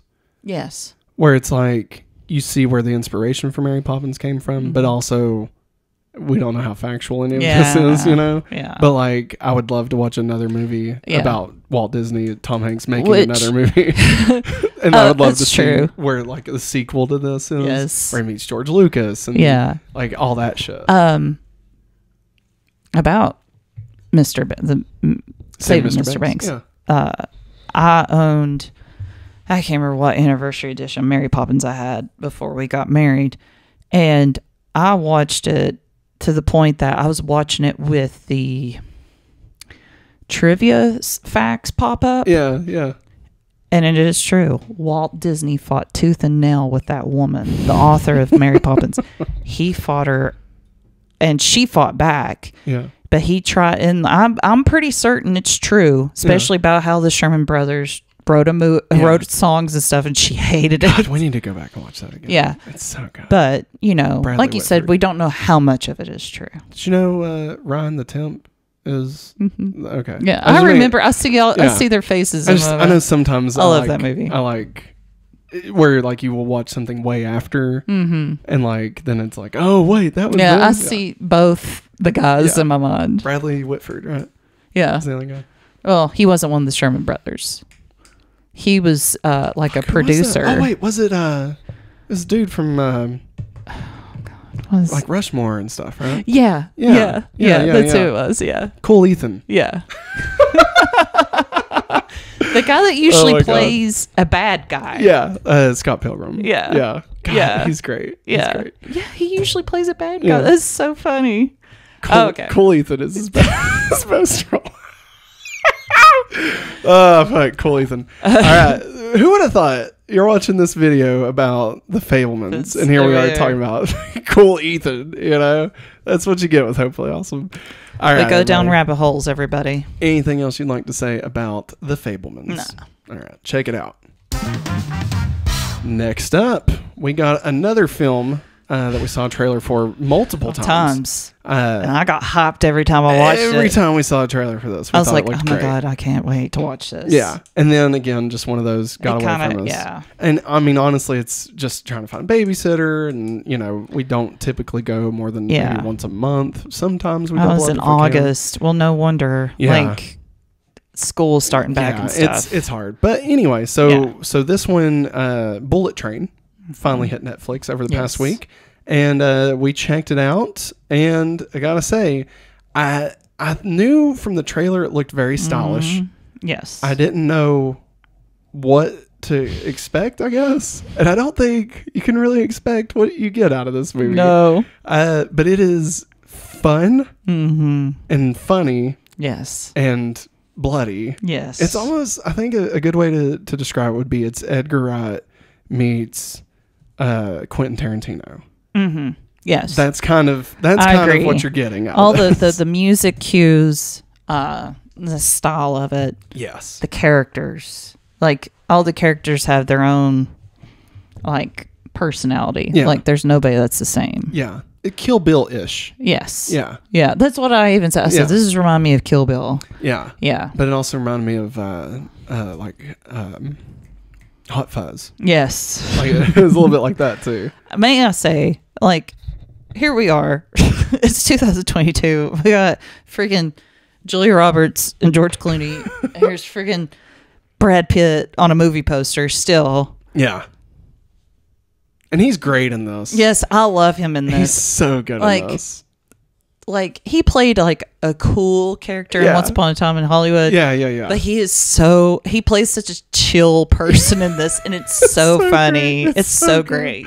And like every character in this, at no point, I mean, it's okay for those who may not have seen the trailer or anything. Yeah. Basically, we have several characters that are on this train, and all of their stories are intersecting with each other. Yes. And they all just so happen to be tied together by some sort of being kind of like hitmen. So whether that means they're either connected to a hitman or they are a hitman. And so they don't mean like it's kind of a comedy of follies, I guess. Like they don't mean to intersect most of the time, but they end up intersecting like, anyway. A part of me is like, how is this person and this person and this person? Yeah. How are they all connected? Which, I mean, they say it towards the end and stuff, but like, it's, I mean, just when Bad Bunny shows up. I forgot Bad Bunny was in this. No, and like he shows up, I'm like, wait a second. and you get backstory for like every single person. Yes, and it's so great. And that part reminds me of Kill Bill. Yeah, like where it like cuts from them to the past, and then you make it back to where you are now. And like seeing how their story plays and what brought them here. How clueless Brad Pitt is half the time. Oh, I know. And I'm just like, dude, like he's like, I killed them. Yeah. And I'm like, dude, you don't even remember. This is bad. You need to get out of this business, buddy. It's so funny. And like the cameos by some people that are in it is crazy. I would say the action in this is on par with like John Wick. I agree. Like I want to say that somebody had something to do with it. Like either it's the same stunt team or something. I'll look into I feel like it. that was in the trailer. I think you're right. But I mean, so it's very like when there is action, which there's a lot of action. It's very much like John Wick, kind of over the top ish, you know. Yeah. But the comedy in it is also phenomenal. Like it's really fucking funny. Like this movie's really funny. And I mean all the actors in it, even what's his name? Even Quicksilver, you know, running around in there. Oh yeah, like even he was good. You know? I saw his name pop up. I was like, wait a second, Aaron like, Taylor Johnson. Yeah, it's like Quicksilver. I said that like 5 minutes ago. I was like, oh, oh, you didn't see that coming, and just nothing. Crickets, everybody. But yeah, it's honestly, I don't want to give too much away like plot wise because I think that's half the fun is just seeing all the twists and turns, and when you didn't even think there would be any twists and turns. Yeah. Like I think that's what's fun is just kind of going through this and having it almost unraveled like a glass onion almost. Yeah. You know, where you see the center and you see what it is clearly, but there's all these layers that you have to get through. All right. That was a good analogy. Apparently, Brad Pitt did most of his stunts. Anything that involved flips, his stuntman did, but he did most of like the fun scenes and stuff. Yeah. I'm sorry, I got hooked into that. I was like, ooh, I love this. You're fine. I would say, I mean, it's definitely a hard R. Yes. You know, obviously. And oddly enough, and this won't work with Maggie, so while she's looking that up, I'm going to tell you guys. It reminded me of Snowpiercer, and like only because it's a train. Like it's thematically nothing like Snowpiercer. like wow, I haven't thought of that movie in a long time. You never watched it, right? No. Yeah, and I mean, I'm telling you, it's nothing like Snowpiercer. But I just kept thinking about fucking Snowpiercer. Watch this movie, dude. The director that directed John Wick directed this movie. That's what it is. So therefore, he probably got the same stunt team. Yeah, that makes sense. Wow, that makes a lot of sense. That's crazy. Yeah. And And it's really well done. And the whole movie takes place on the bullet train. Except for, like flashbacks and stuff. Which, like the whole plot of the movie. Which any of the flashbacks that involves Brad Pitt, I think are hilarious. Yeah. Because he's so freaking clueless about some stuff. Dude, there's some stuff in it that's like, if it wasn't funny, it'd be really fucked up. Yeah. Like, there's some, but it rides that line so well. Yeah. It's almost like a Deadpool-ish, where like it's so over the top. Yeah. Or even like a Final Destination, Yeah. where it's like it's comical how over the top this shit is. Yes. But yeah, I definitely recommend it if you love action comedies. And especially if you love a hint of Edgar Wright or Quentin Tarantino. Yeah. I think this is right up your alley. It's not a deep story, I wouldn't say. There is a good plot to it. Yeah, and there is. By the end of it, like you definitely. I like are liking the characters and stuff. Twists that there are. Yeah. The twists in it are top notch. Yeah. And just God, the ending is fantastic. Yes, it is. It's just there's so many great things. Yeah, it's perfect. Yeah, so definitely, I would highly recommend it. What? I just thought of that one part where Brad Pitt pays that one person to wear his hat and stuff. Yeah. Yeah, that was great. Shit. It's great, everybody. So definitely check out Bullet Train. Like I said, it's available on Netflix, so feel free to watch it over there, or rent it, buy it, whatever. Yeah. I think this will be one we go back and buy. Yes. I think it was on sale for like $6.99. I need to I'll have to check into it. But it is on Netflix right now. All right. Next up, everybody, we're gonna take things down a notch. We're at a real high. We're That's about right. to bring it down real low. So we're gonna. This is the roller coaster. Okay, this is where we go down, but then we get to go back up. With the next one. Yep. So, Disney Plus recently released The Santa Clauses, the series sequel to the hit Christmas trilogy. The Santa Claus. I love how it's like a commercial there, like it's saying the hit trilogy. Like it's not a hit trilogy. But yeah, they released the series over the past few weeks. Maggie and I waited until all 6 came out so that we could just kind of marathon it. And with this being the week of Christmas, we decided, you know what? Let's just go ahead and knock this out. Let's just knock it out, everybody. We were pretty afraid. I won't lie. We were pretty afraid that it was going to be hot garbage. Because here's the thing with the Santa Claus, okay? First Santa Claus, good, enjoyable, love it. Second Santa Claus, not so great. There's like a Lego Santa. Anything involving the North Pole is just terrible. and like the idea of him like, marrying a woman that he met 48 hours ago and losing several hundred pounds over the course of 2 days and that not being any red flags. I will say this. It's a hot take, but Molly Shannon on a blind date with him, and she sings a Shania Twain type song in the restaurant. I don't even remember about this. Christmas. It always stands out. I love Molly Shannon. I didn't even know she was in this. I've watched the Santa Claus 2 a lot. I'll just put it that way. Why? No wonder you didn't want to watch the Santa Claus. No, I didn't want to. And then the third one is just the worst. The best part. Well, I didn't mean to get that loud. Sorry, everybody. The only best part of the Santa Claus 3 is Martin Short. It's true. I'm sorry. Did you say I'm crispy and delicious? He doesn't say that at all. That's what he says. But that's what he will always say to me. So then we get the Santa Clauses. Yeah. And, won't dive too deep into this, but in recent years, Tim Allen hasn't been the best person to watch. Which is just sucks because I really liked him growing up, and then for somebody that got arrested for doing cocaine, I just can't really believe that this is where he's at now. You know what I mean? Come on, man. Yeah. What the hell happened? But anyway, we watched it. And it's fun. It's fine. Here's the thing. It's not fun because it's fun. It's fun because it is equally really bad and decent. Yeah. When it's bad, it's really bad. But God, when it's this freaking elf jokes. When it's good, it's pretty good. Yeah. Yeah. It's not. I wouldn't say it's great. I wouldn't say it's really good. I would say it's pretty good. when it gets really good. Should have been a Disney Plus movie. They could have shrunk this down to 2 hours and it would have been a better film. Yeah, because like every episode I'm like, where's Bernard? Where is he? I know he shows up. Where's Bernard? And we'll go ahead and say we're going to talk spoilers. Yeah. We're not going to go into a spoiler section, but we're just doing spoilers. This whole review will be spoilers to kind of get into the things we liked about it. So if you don't want to be spoiled on the Santa Clauses, skip ahead. So spoilers. Spoiler alert. Spoiler alert. So like I did enjoy in, I think it was the second to last episode, or maybe it was the last episode, when like it tells like the mythology of Santa. And like there's still a couple pieces of that I'm not quite clear on.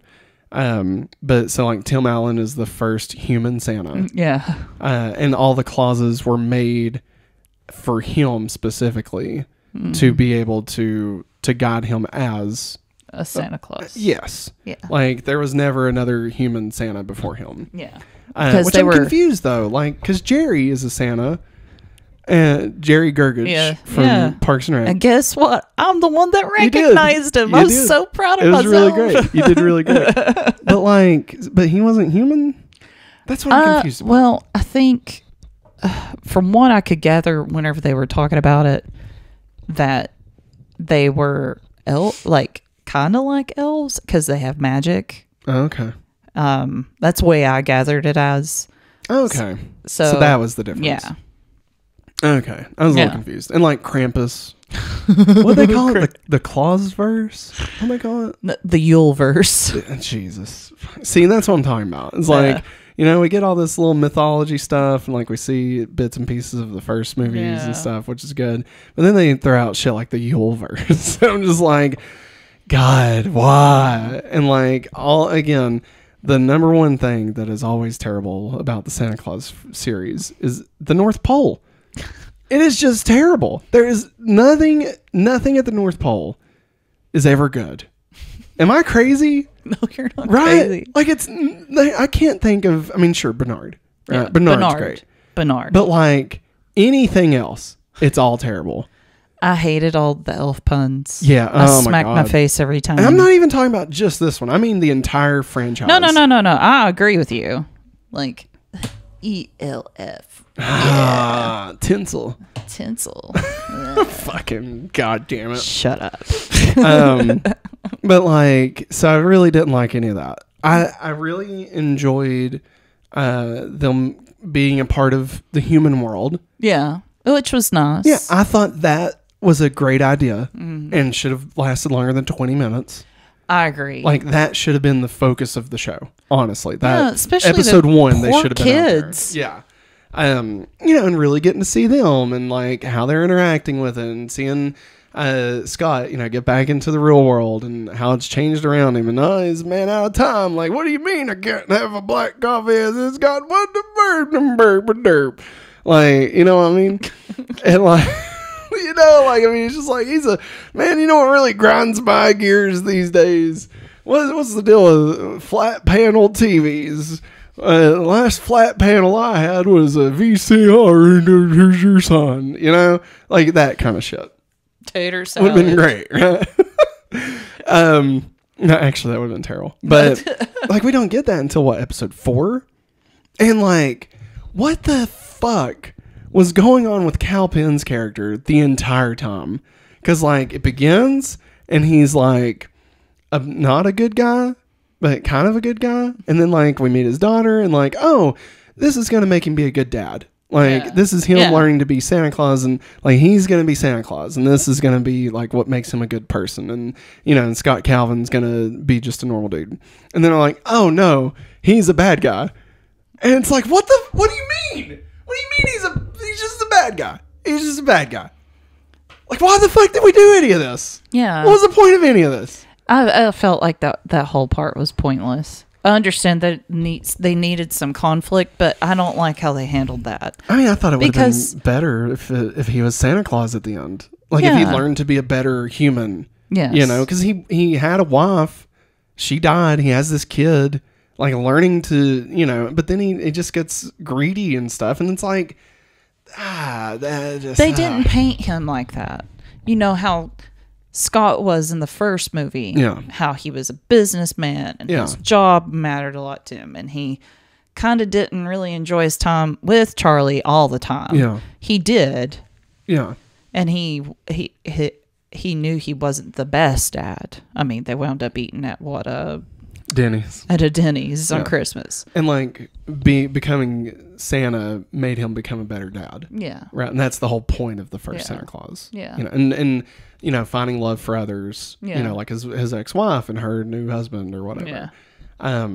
Yeah. And so, I mean, like, that's what this should have been. Yes. And it just wasn't. And I know I was very let down by the Charlie part. I mean, I don't care. I mean, it's always weird when you bring the kid back like 20 years later. Yeah, you know I know, I mean? but like, you know, he's living somewhere hot, and he's got a wife that's bossy, and I'm just like, I don't. It's weird. I don't know. Yeah, no, I mean, I agree. I don't know. And like, I don't know. And he never told his wife that his dad's Santa Claus. Like, I mean, and honestly, that's the thing is like, it gets to this weird area where like, is it a secret or is it not a secret? Yeah. And like, do people know or do they forget? Because like, shouldn't Charlie has forgotten because he grew up? He should have, but I think with the knowledge that he knows where his dad lives. Sure. But I just mean like, I feel like they didn't really, that wasn't fleshed out. No. They didn't really have a hard rule of how this works. Yeah. And they just kind of bent it to whatever they needed it to fit. Yeah, I mean, if you look back at the first Santa Claus and he's delivering the presents, you know, the first time, like he put on the suit and stuff and he pulls out this kayak. Okay, who's the kayak for? I know it's not for a 10-year-old. That's true. And that's what stands out in my mind. Yeah. I'm like, so are you saying that us as adults, we just flat out forget? Yeah. Or, you know, and is it like that amnesia that Glory had in Buffy season 5, where like as soon as she turned, like if she turned into Ben, then like everybody forgot that. Yeah. And like, but Spike for some reason was immune. Yeah. And he's like, no, Glory is Ben. They're like, Glory is Ben? And they're like, yeah. It's like, so wait, so where'd Ben go? You know, like is that what it is? Like that's what it should have been. Honestly, it should have been. It just needed to be a little bit more fleshed out. Yes. Because here's the thing. Okay. Here's the thing. It's a Santa Claus movie. Okay. Or show. And like, you can't have it both ways. All right. You either have to go all in and explain how it works, or you just have to say, hey, we're just playing in this world. It doesn't matter. You know, like Elf. It doesn't matter. We're not going to try and explain why some people end up with presents and don't question it. Yeah. Like, it just is what it is, you know? Yeah. Or you have to go all out and explain it. Yeah. And they don't do either. Yeah. Like they try to give you logistics. Yeah. But it makes no fucking sense on any of it. I'm like, where's the council of holiday people? Like, shouldn't they have a say on when Mother Scott Nature gets to retire and shit? Yeah. And you know? Also, I feel like Peyton Manning played something in one of the other movies. That was funny. Like, I did like that. The interview process was good. Like, yeah. And that's the thing is like, there's these little nuggets throughout this that are decent. Yeah. But like, they had no idea. And honestly, can I say this? This might be too far. It felt kind of, I don't know if I want to say problematic, but that like, Kal Penn wasn't really allowed to be Santa. Yeah, the same thought went through my mind. Yeah, like because I was really excited. Yeah, because I was like, oh man, that would be great. We're doing this. Yeah. Let's go for it. Which is awesome. Which would have been great. Yeah. And then instead they made him a bad guy, and Scott had to come back, and you know the white Santa had to return. You know, and it's like, I mean, I don't know, like what's the point? You know, and like. This would have made sense, passing it on so that they can do another Santa Claus movie and it has somebody else in it. Yeah. And, you know, like the franchise can continue without having to have fucking Tim Allen ho-ho-hoing around. Yeah. Well, and they should have fleshed out Kal Penn's character more. Cal. Yeah. Sorry, my bad. They should have fleshed out his character more. Absolutely. Either you go, he's a good guy route, Yeah. and he is going to be Santa. Right. A flawed Santa, but he learns to be better along the way. Or he's straight up bad guy the whole time. Whole time. Like, he's only there to make money or do something. Like while he's running around in the interview stuff, right? Like maybe he's texting like, oh, so this is how they do this, and like he's trying to like get in his BlackBerry so he knows like how to make his delivery system better, right? And like he's still in like plans and stuff. Like, so you're kind of getting that idea that he's not there to be Santa. He's there to like learn how to do his stuff, his actual job better. Yeah. And like steal their ideas and stuff. Yeah. Like if they had done that, if they had set that up, then sure. But they didn't. They were like, hey, he's a flawed dad, just like Scott Calvin was. But Scott Calvin became Santa at the end of it. Why can't he? And now he's just sucks, and it's just like, I don't know. I don't know what I was expecting. Like, we didn't have our hopes up high for this. And like, I really liked some parts. Like, I thought Juliet was great in it. And the reference to Lost was really funny. Yeah. I know her name's not Juliet, but like her wanting to be Carol. Her name's Carol. Like an actual person. Yeah. Like how Mrs. Claus is always. She wanted an identity. Yeah. I like that. I like the idea of the kids having magic. Yeah. And them being sheltered from the world and like being, like kind of get an elf situation going. Yeah. But just, they just dropped the ball a lot. Yeah. And I almost wonder if the Calpin stuff was like maybe originally supposed to be like that. And Tim Allen was like, no, I'm Santa Claus. Yeah. Like if after the Buzz Lightyear shit, like he's like, no, I'm Santa Claus. You ain't buzzing me again. Yeah. Stupid. It is stupid. Fuck Tim Allen. There, I said it. Although Lightyear was also terrible. So what are you gonna do? It was. It was. I'm not arguing with you. All right. Anything else you want to say about the Santa Claus? No. Would you recommend anybody watch this? Or who would you recommend should watch this? I would recommend a young child to watch this. I think it's just coming from like me as a kid watching this. Yeah. And I loved it. Yeah.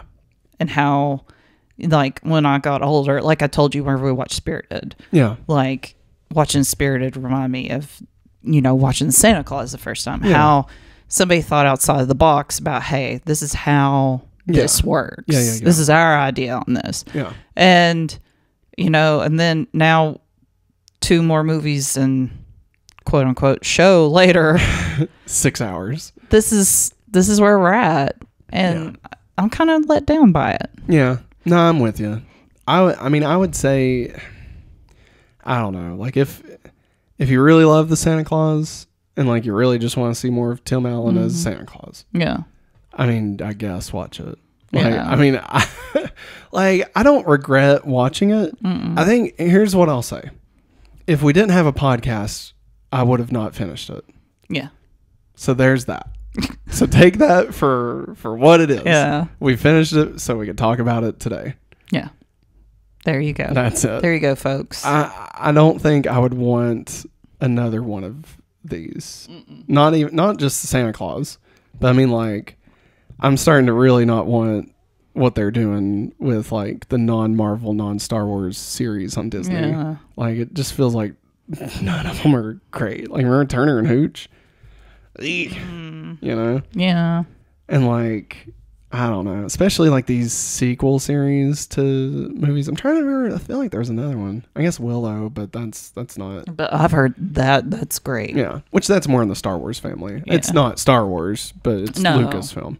So I don't know. Like I'm trying to think of literally any other live action movie. Sorry. The Mighty Ducks. That was another one. Yeah, and it wasn't that great. Yeah. No. So I don't know.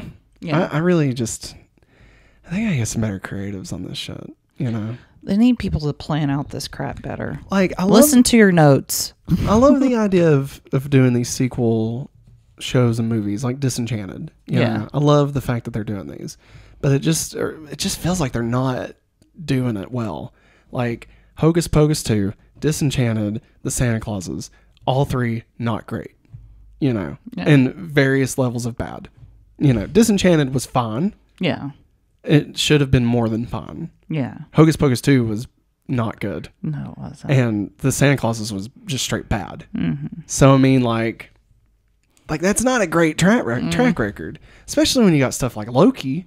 Yeah. Like you got fucking Loki on this, and like this is the best you can do right now. I think it's because the Marvel stuff, Kevin Feige still has his hands like, hey, no, this is going to go this way. Yeah. We're going to guide this. Yeah. Yeah. Yeah. And I don't think the non-Marvel, non-Star Wars aspect of it all, they don't have a strong creative director. I don't think they're being directed in the right direction. You know what they should have done? What? They should have got the guys over DuckTales to run the Disney side of Disney Plus. You get what I'm saying? Yeah. I know. It's just, like you said, you see all these other things that are being done so well, and like the writing's good. I mean, look at Andor. Yeah. I mean, fucking Andor. Jeez. Or beautiful. even She-Hulk. She-Hulk. Yeah. And like this was on the same. This is by the same people that made those. The same company. The same company made the Santa Claus. Yeah, and it's just like there's so much care and love put into those franchises, but yet when it comes to something of their own making, they don't have anybody strong enough, I guess, to just say, hey, this needs to be like this. You need to take this out. You need to flesh out that character more. I feel like they need just stronger leadership. So do you think that like what's happening is they have this idea of something that'll make money, and then they just get the stars connected to it, and then they just say, okay, go do it. That's and like how they I feel. don't really hire like the person with like deep love for this franchise to take it on. Like, and that's why we get stuff like the fucking Muppets Haunted Mansion.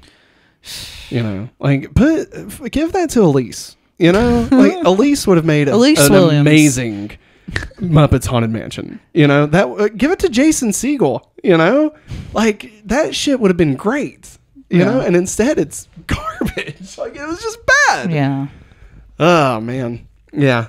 I guess, I mean, that makes sense. And I don't know if that's a Chapek thing or if, I feel like a lot of this stuff was in the works before Iger left the first time. So, I don't know if Chapek being back is going to, or Chapek leaving and Iger being back is going to help that situation. I don't know. Well,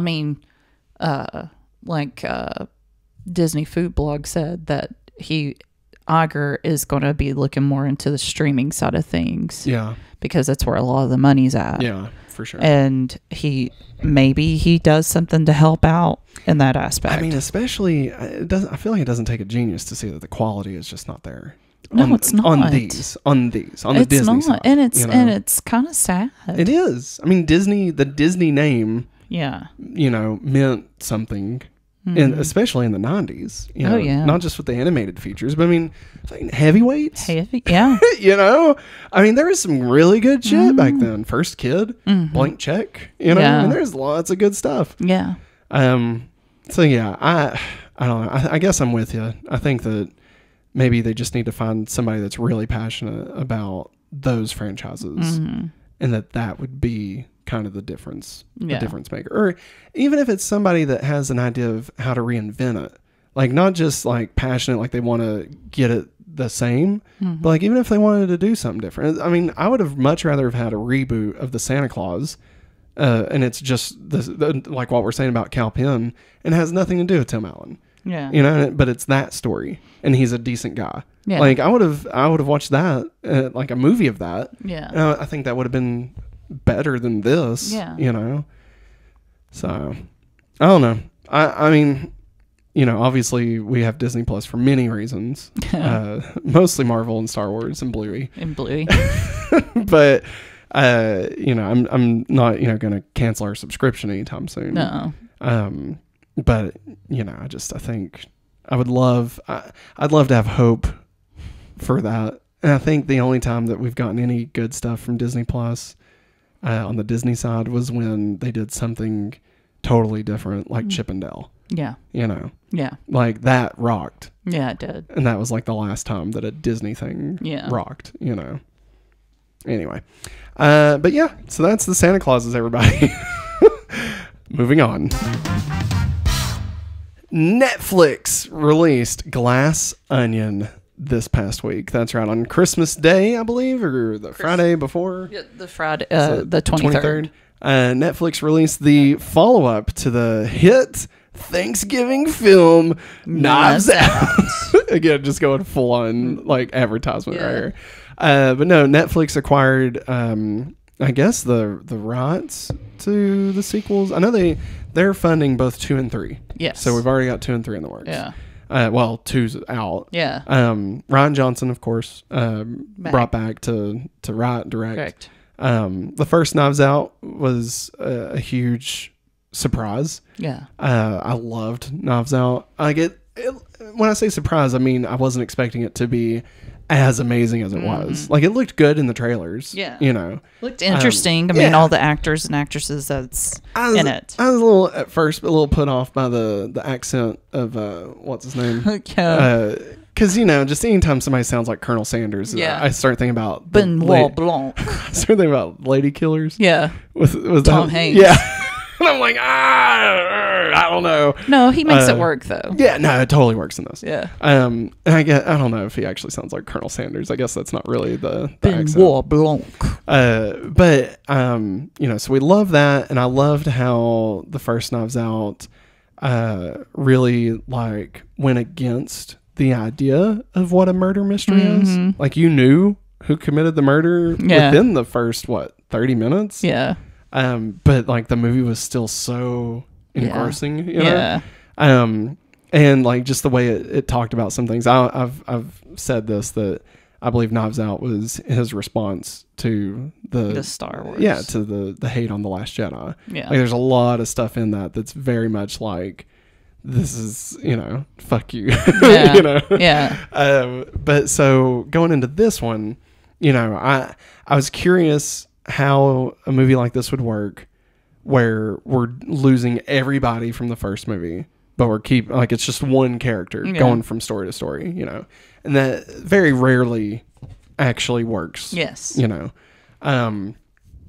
but I think they killed it with this one. Oh yeah. I mean, this was still just as good, if not maybe better. And I've seen a lot of people say they think this is better than the first Knives Out. It's really good. Which, as we all know, some sequels are hard to beat the first one. That's true. That's And I think he nailed it on this one. It is, at the very least. I'd have to rewatch Knives Out because I haven't seen it. I think we watched it once when it came out. Like, we watched it in theaters, but I think we watched it once at home. And I haven't watched it since. So I'd have to rewatch it just to say whether or not I like it more. But I mean, it's at the very least as good as the first one. Yeah. I feel like there's fewer characters in this. Yeah, because the first one focused on a really big family. Yeah. And I like that we get to spend more time with the characters, like each individual. Like, you kind of have a better idea of who they are. And I think the story in this is great. Oh yeah. Like, I mean, you know, we'll do a spoiler section for this one. So I don't want to give anything away just yet, but I wasn't expecting it to play into the pandemic. No, I wasn't either.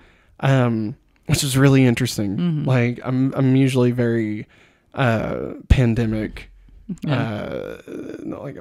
aversive. I guess is the word I'm looking for.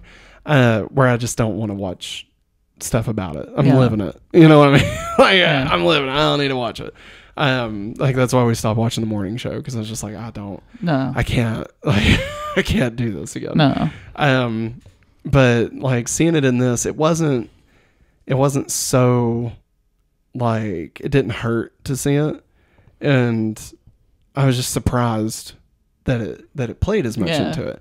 Like, and it ultimately, like, I theorized while I was watching it that maybe something that was very pandemic related would help, like, crack the case or something, whether it be, you know, somebody's mask, or I had no idea what it would be, like a Zoom call or something. I don't know. Banana bread.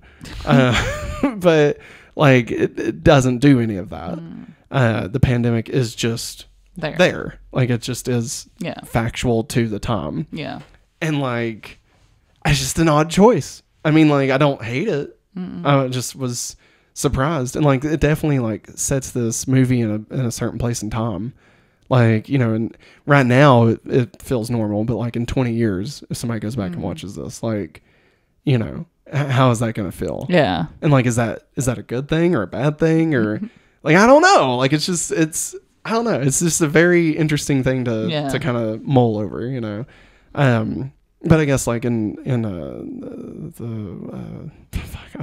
wanted to say The Wizard of Oz. I mean, It's a Wonderful Life. Like when they start touching on depression and stuff, like, you know, that would feel weird if they didn't touch on that. Yeah. So like, would I feel the same way if like when I look at these movies that don't talk about the pandemic at all? Yeah. Like, you know, in 20 years I'll be like, well, that's a fucking lie. you know? But yeah, that was thinking. Maggie, what was you thinking? Sorry, I just went a whole thing. It's okay. I really enjoyed it. I think it's better than the first one, in my opinion. But I mean, I still like the first one. Yeah. Like, I love the story of it and stuff. No, Chris Evans in a sweater.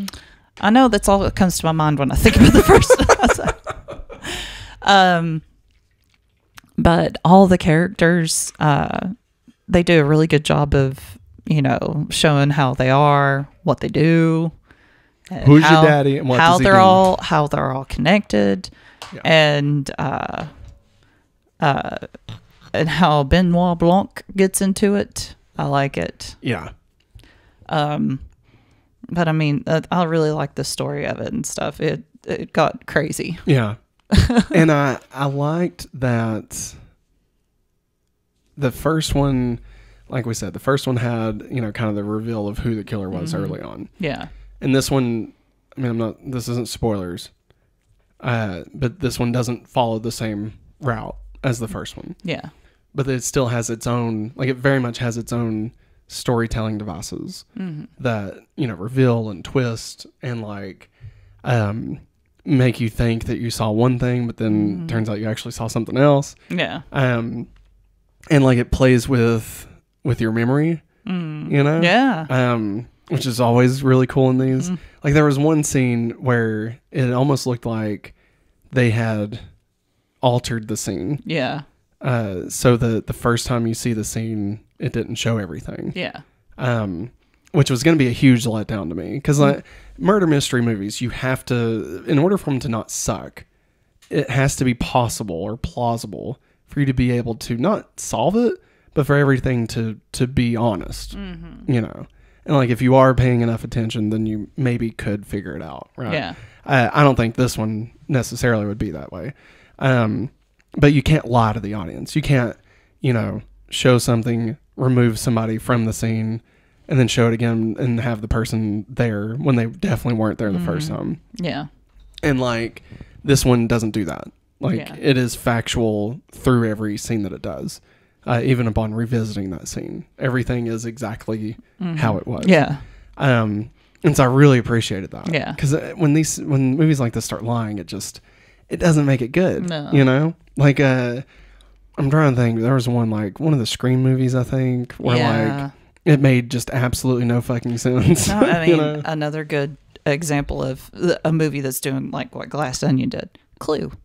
Yeah. Yeah. Clue. Yeah. How many times have you all seen the different endings? Yeah. And everybody says the same thing. Yeah, yeah, yeah. They run the same directions and everything. Oh, I love that movie. Me too. And so this movie, it has its own tropes that it does, but I don't know. I think I prefer the tropes in this one as opposed to the one in the first one. But I don't know. Like it's so different, but it's still the same. Yeah. Like it feels like a sequel, but it's also its own movie. Yeah. You know? And I don't know how else to describe it. Yeah. Yeah. You know what I mean? But it's really good. It's really, really good. I would highly recommend watching it. Yes. If you like the first Knives Out, definitely watch this. If you didn't like the first Knives Out, First off, what's wrong with you? But no, I'm joking. You can not like something. It's totally fine. I would still suggest giving this one a shot. Yeah. Because if, for whatever reason you didn't like the first one, maybe it was the characters, the setting, the murder or whatever. Yeah. Like this one is not, I would say it's not even really a murder mystery. It's a mystery. It's a mystery. Yeah. Yeah. But I wouldn't say it's a murder mystery. Yeah. Not really. We'll talk about it in spoilers. But I would still suggest watching it. Yeah. I think it was a fun time. Yeah. It was funny. Everybody in it's great. All the actors did great. Yeah. Edward Norton is probably one of his best roles that he's done. He's really good in this. Dave Bautista. Batista's great in it. What's her name? Agatha. I can't think of her name. I wish I could see their names. I'm going to have to look it up. I can't see that small print. Leslie Odom Jr. Yeah, I can't even see it. He's great in it. And, what's her name? From Almost Famous. Oh, Kate Hudson. Kate Hudson. The way she plays up her character is hilarious. Yes. Daniel Craig is Detective Benoit Blanc. Good job on that, Bella. Edward Norton. Don't give away any cameos or anything. Catherine Hahn. Catherine Hahn, that's it. Janelle Monáe. She whiskey? No. Oh. Janelle Monáe. That's the main character? The one that I said I like the purses. Yeah. Yeah. Andy. Yeah, the main character. Yeah. Yeah. Yeah. I mean, besides Benoit Blanc. Yeah. Yeah. Okay. I got you. Let's see. Dave Bautista, Leslie Odom Jr. Part of those people were in there. I'm trying to make sure. Okay. Yeah. I think that's mostly everybody. Yeah. Mm-hmm. But yeah, I definitely recommend checking it out. Like we said, it's on Netflix. What? Wherever we get into spoilers, I got to tell you something. Okay. But now we're going to get into the spoiler section. So if you would like to not be spoiled on anything, be sure you skip over this. I would highly recommend going into this movie without being spoiled on anything. Just enjoy the twists and turns. But Maggie, would you recommend it as well? Yes, I would. Okay. 100%. So now we will get into the spoilers. Be sure and come back and check out where we rank Glass Onion. Spoilers. Can't believe Andy was dead the whole time. Which actually works. Yeah. That actually works with this one. Yeah. So what was you going to tell me? So remember when Daniel Craig's in the bathtub and he's playing Among Us on a Zoom call? Yeah. Okay. Now I remember Angela Lansbury was in that call, right? Yes. Okay. And Kareem Abdul-Jabbar. Yeah. And Natasha Lyonne, that's the younger woman. Yeah. And remember, we didn't quite know who the other older man was. Yeah. He looked familiar. That was Steven Sondheim. Oh my God. I guess that was the Broadway guy? What the fuck? Because he passed, didn't he? Yeah. Yeah, he passed away. That's crazy. Yeah, that was him. Oh, wow, yeah. That's why I was like... Wasn't he in Tick, Tick, Boom? Or somebody playing him? Somebody playing him. Was it Bradley Whitford that played him? Yes. Somebody. It doesn't matter. Yes. It doesn't matter. I'm looking at it. So, Glass Onion. So good. I love the metaphor of the glass onion that they use in this. It's spectacular. I love how fucking stupid Edward Norton is. Yes, he is oblivious. He is so fucking stupid. And I love it. I love because, obviously, it's a play on Elon Musk. You was right. Bradley Whitford does play him. Well, I knew it. Obviously, it's a play on Elon Musk. I mean, it's probably a play on multiple people. Yeah. But I feel like that's probably one of the more obvious ones. The richest man in the world and stealing all the ideas from other people and passing it off as his own. Yeah, being a huge stupid douchebag. Yeah. But yeah, I'll just he's so good at being the fucking worst in this. Andy, I guess her sister, is so good. Yes. Throughout Janelle Monáe. Yes. Yeah. Oh my God, she kills it in this. Especially like the parts where she's drunk. Yes. It's really funny. The end where she's just smashing everything. Yes. Like that kicked ass. I love that everybody like joins in. Yeah. But then they're like, all right. And then she just keeps going. Like, this is amazing. This is so good. And then she sets the cocktail bar on fire. And I love, Benoit Blanc, how, he's just sitting out there at the end, and just waiting for the police to arrive and stuff. Yeah. I love that, what's his name was in it? Hugh Grant. Yeah. This that is was his great. partner. That was great. I love that. I just, the part I was talking about, where they didn't alter it, but like they made you think that maybe they did. Yeah. Was when Batista is watching Whiskey and Edward Norton. And like he looks behind him and there's nobody at the bushes. And like but then we see Benoit like looking behind the bush. But then when we see the scene again, we see that Helen was also there. But we actually rewound it. Yeah. So I was like, there's no way that they fucked this over. And like when he looks back, it's because Helen has already left. She stepped on a twig. And so that's why when we see Benoit lean over, it's only him because Helen's already left. Yeah. So it was great. Yeah, they did a killer job on this. What's her name again? Kate Hudson. Yes. Her fucking party, her COVID party that she was they're having. like, you're having a party? Yeah, they're all in my bubble. They're all in my pod. She's the fucking worst. I looked over at Maggie and I was like, oh, okay. So the master going to tell me like who I need to hate in this movie, apparently. And I love that. Batista being like an alt-right, like masculine, like piece of shit. Like that was wild, Yeah. I love Whiskey ended up being like a super really smart. Yeah. God. And Peg trying to, steer Kate Hudson's Stealing the phone from her. Yeah. And she's like, what is that? My secret phone. And honestly, they all were terrible. Pretty bad, yeah. Like all of them just were not good people. And I mean, Helen being the only good one, Andy being the only good one. So I mean, this movie, it's like in Knives Out, there were some people that were decent. Yeah. And then there were some people that were terrible. But like this one, it's like they're all just garbage people. Like at the end of the day. Yeah. Which I mean, they do end up like making the right choice by the end of it and stuff. But still, like none of them are decent people, and they all turned on Andy. Yeah. And I mean, and then she fucking dies, and like like at first you don't really feel bad. Yeah. But then like. Then it sucks, like when you really get to figuring out who Andy is and stuff. Like it just, God, just love to. Yeah. Had a shitty turn, Yeah. It did. But yeah, I really enjoyed it. Maggie, what was your favorite part? I liked when Helen's character just. Oh no, not Helen. I like the part where she was breaking everything. Yeah. But I like when Daniel Craig's character, the detective, he just like he's trying to.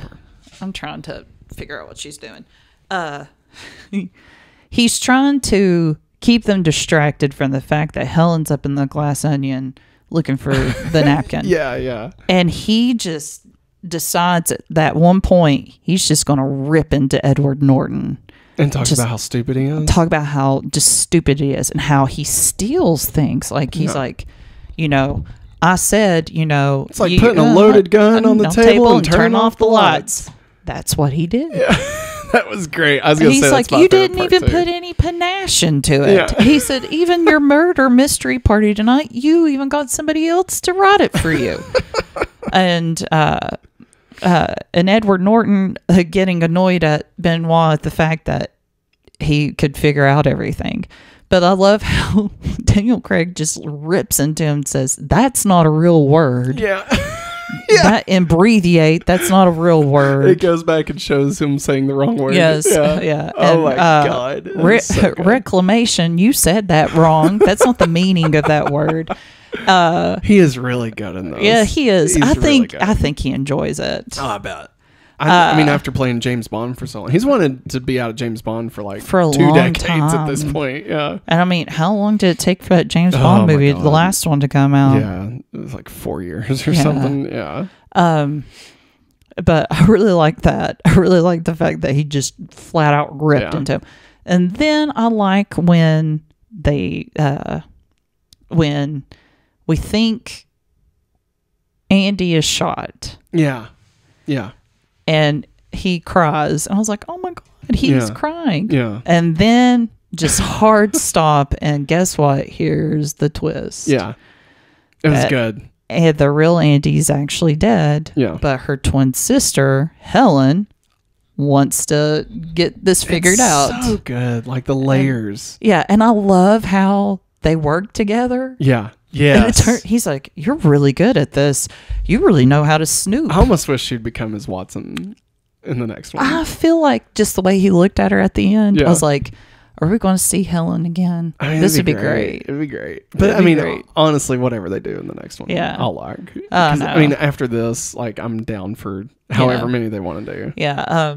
But I really loved how they showed how he was trying to guide her. Yeah. And he's like, and she's like, I can talk like her. We did a game when we was kids called Rich Bitch. And that's how she started talking when she left home.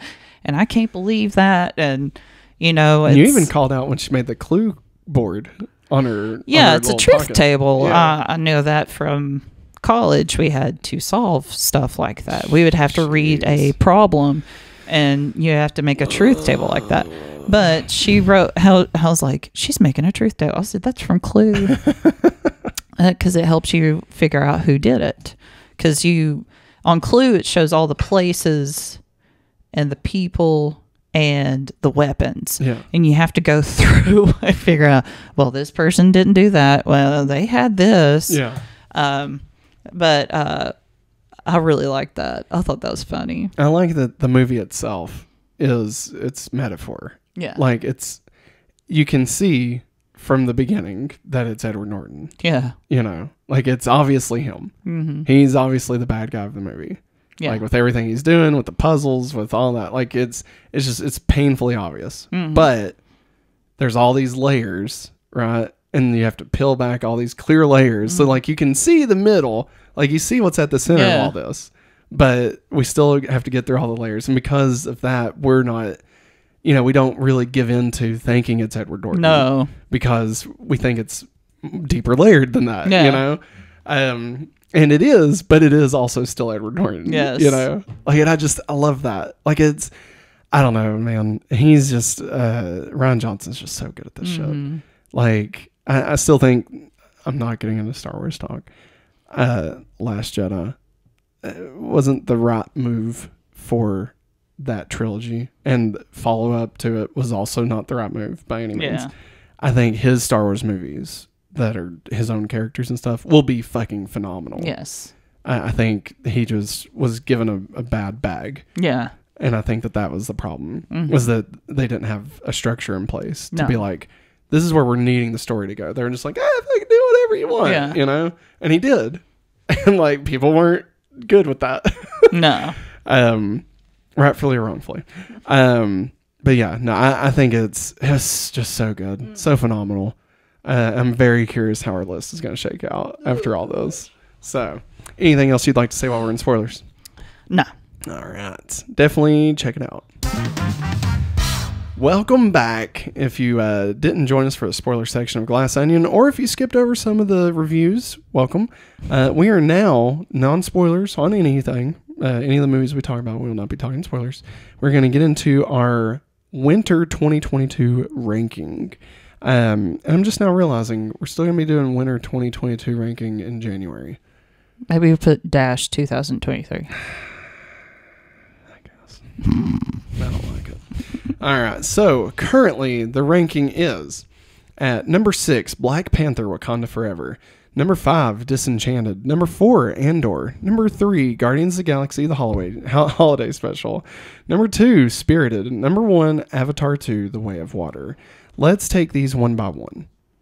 So let's start with Ticket to Paradise. Do you think... Oh, yeah.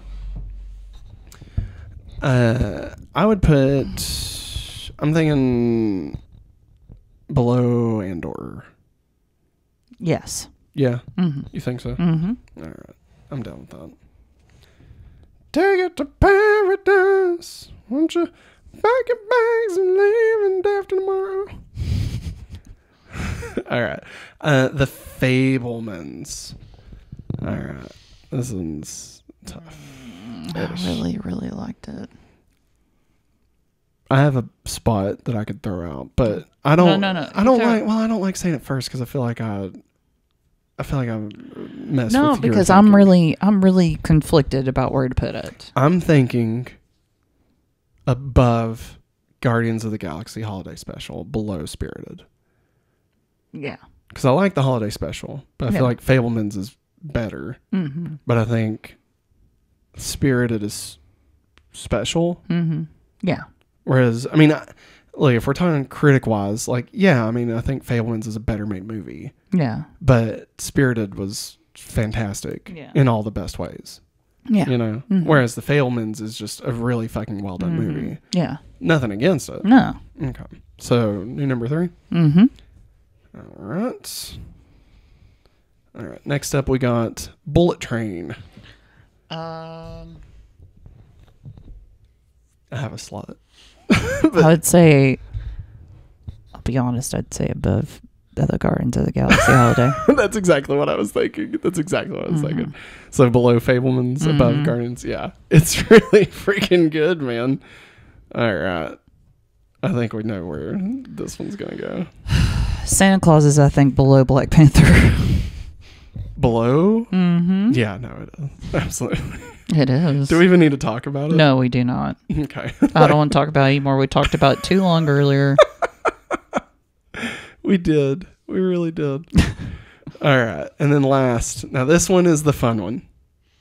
Glass Onion. So let's recap for everybody since we've added some. So number 1, Avatar 2. Number 2, Spirited. Number 3, The Fabelmans. Number 4, Bullet Train. Number 5, Guardians of the Galaxy Holiday Special. Number 6, Andor. Number 7, Ticket to Paradise. Number 8, Disenchanted. Number 9, Black Panther Wakanda Forever. And number 10, The Santa Clauses. Where do you want to put Glass Onion? This is a fun one.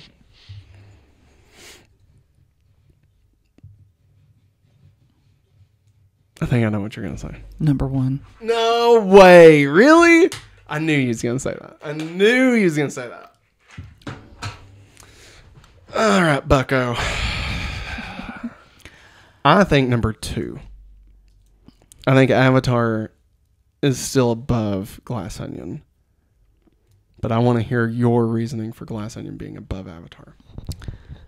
I love how we're introduced to the characters. Mm-hmm. And how they're all connected. Yeah. Even though I can't say anything else about certain parts. My bad. I caught myself. Thank you. I wasn't even thinking about it. Yeah. I love all the twists and turns it took. I like how it ended. I think it was a really well done movie.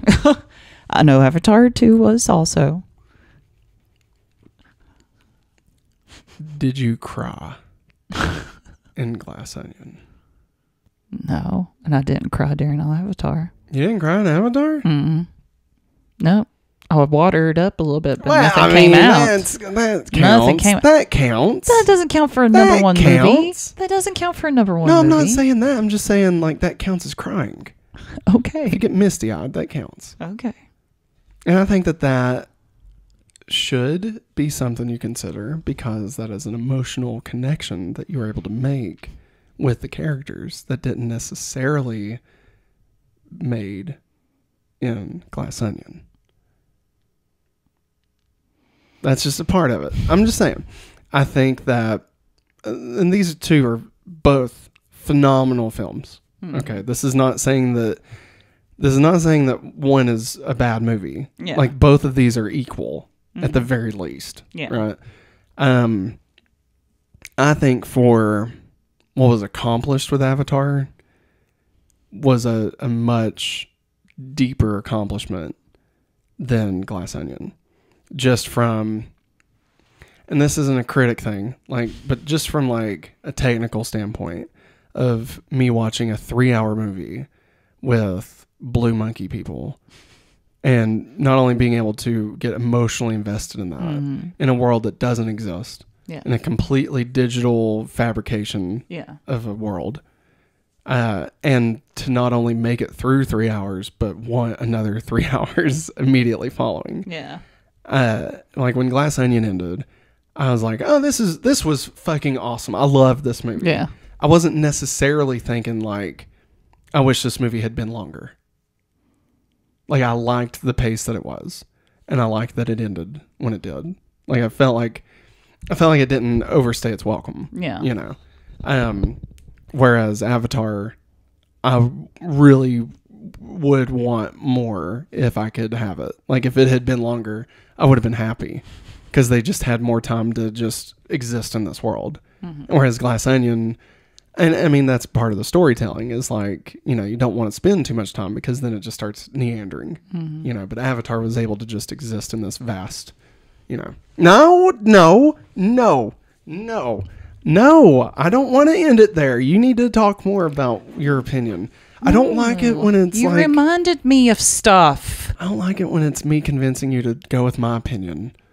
I don't like that. Like, we're co-people on this list. It's not up to me. I don't want it to just be, oh, the man is telling the woman what now, movie's better. Listen here, bud. I heard you out, and you did not make me. Okay? Sometimes I feel like I do. No, you don't. Okay. If you did, I would let you know. Okay. I mean, you would. I feel like you would, but I don't know if they know. I don't know if they know that you would. I would tell him, okay? If you're writing some crap or something about me, just be, oh, my husband. No. Or like me being an asshole. Yeah. No. He said his part. I can't say much more about this movie because I'd be giving everything away. Well, I mean, if you did need to give something away in order to make me, you know, feel like what you're saying is more correct, do you have that? Like, do you have something more you want to say? No. I was going to say, like, we can mute these mics and you can tell me. No. You're sure? Mm-hmm. Agreed. So shall it is. So shall it be done. Ow! Fuck! All right. So the new number 2. Avatar.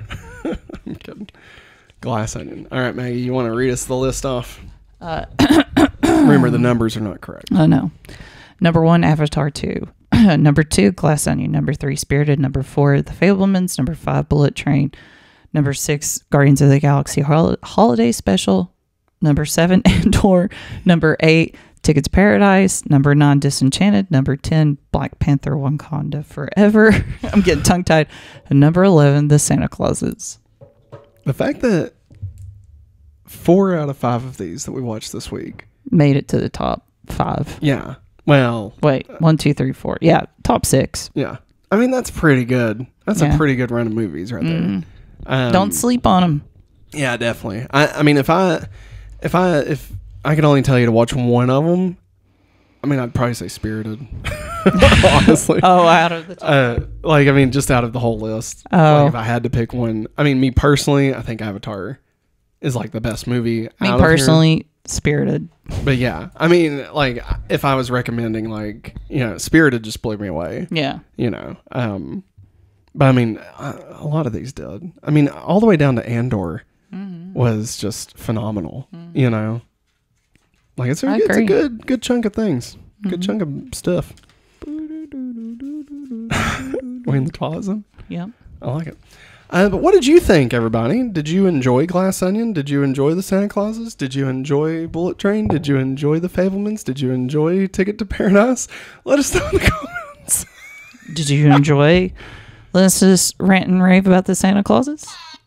You remember when I said this was going to be a short episode? Yeah, you lied. I know. You lied. Well, I should know if we're going to have to review 5 things, that it's going to be a longer episode. Jesus, that was way too close. That was way too close. God. I knew that was Oh my scary. God. That was so close, Maggie. All right, everybody. Sorry, audio listeners. That's going to wrap it up for us this week. If you are still watching, hey, thanks for stopping by. Leave us a comment, rating, review, all those things on the Behavior Podcast Network. We'd greatly appreciate it. What? Well, I was going to say next week, we will be doing our top choices of 2022. We're going to rank the entire year. That'll be a fun one. And we're going to have where you, the audience, can actually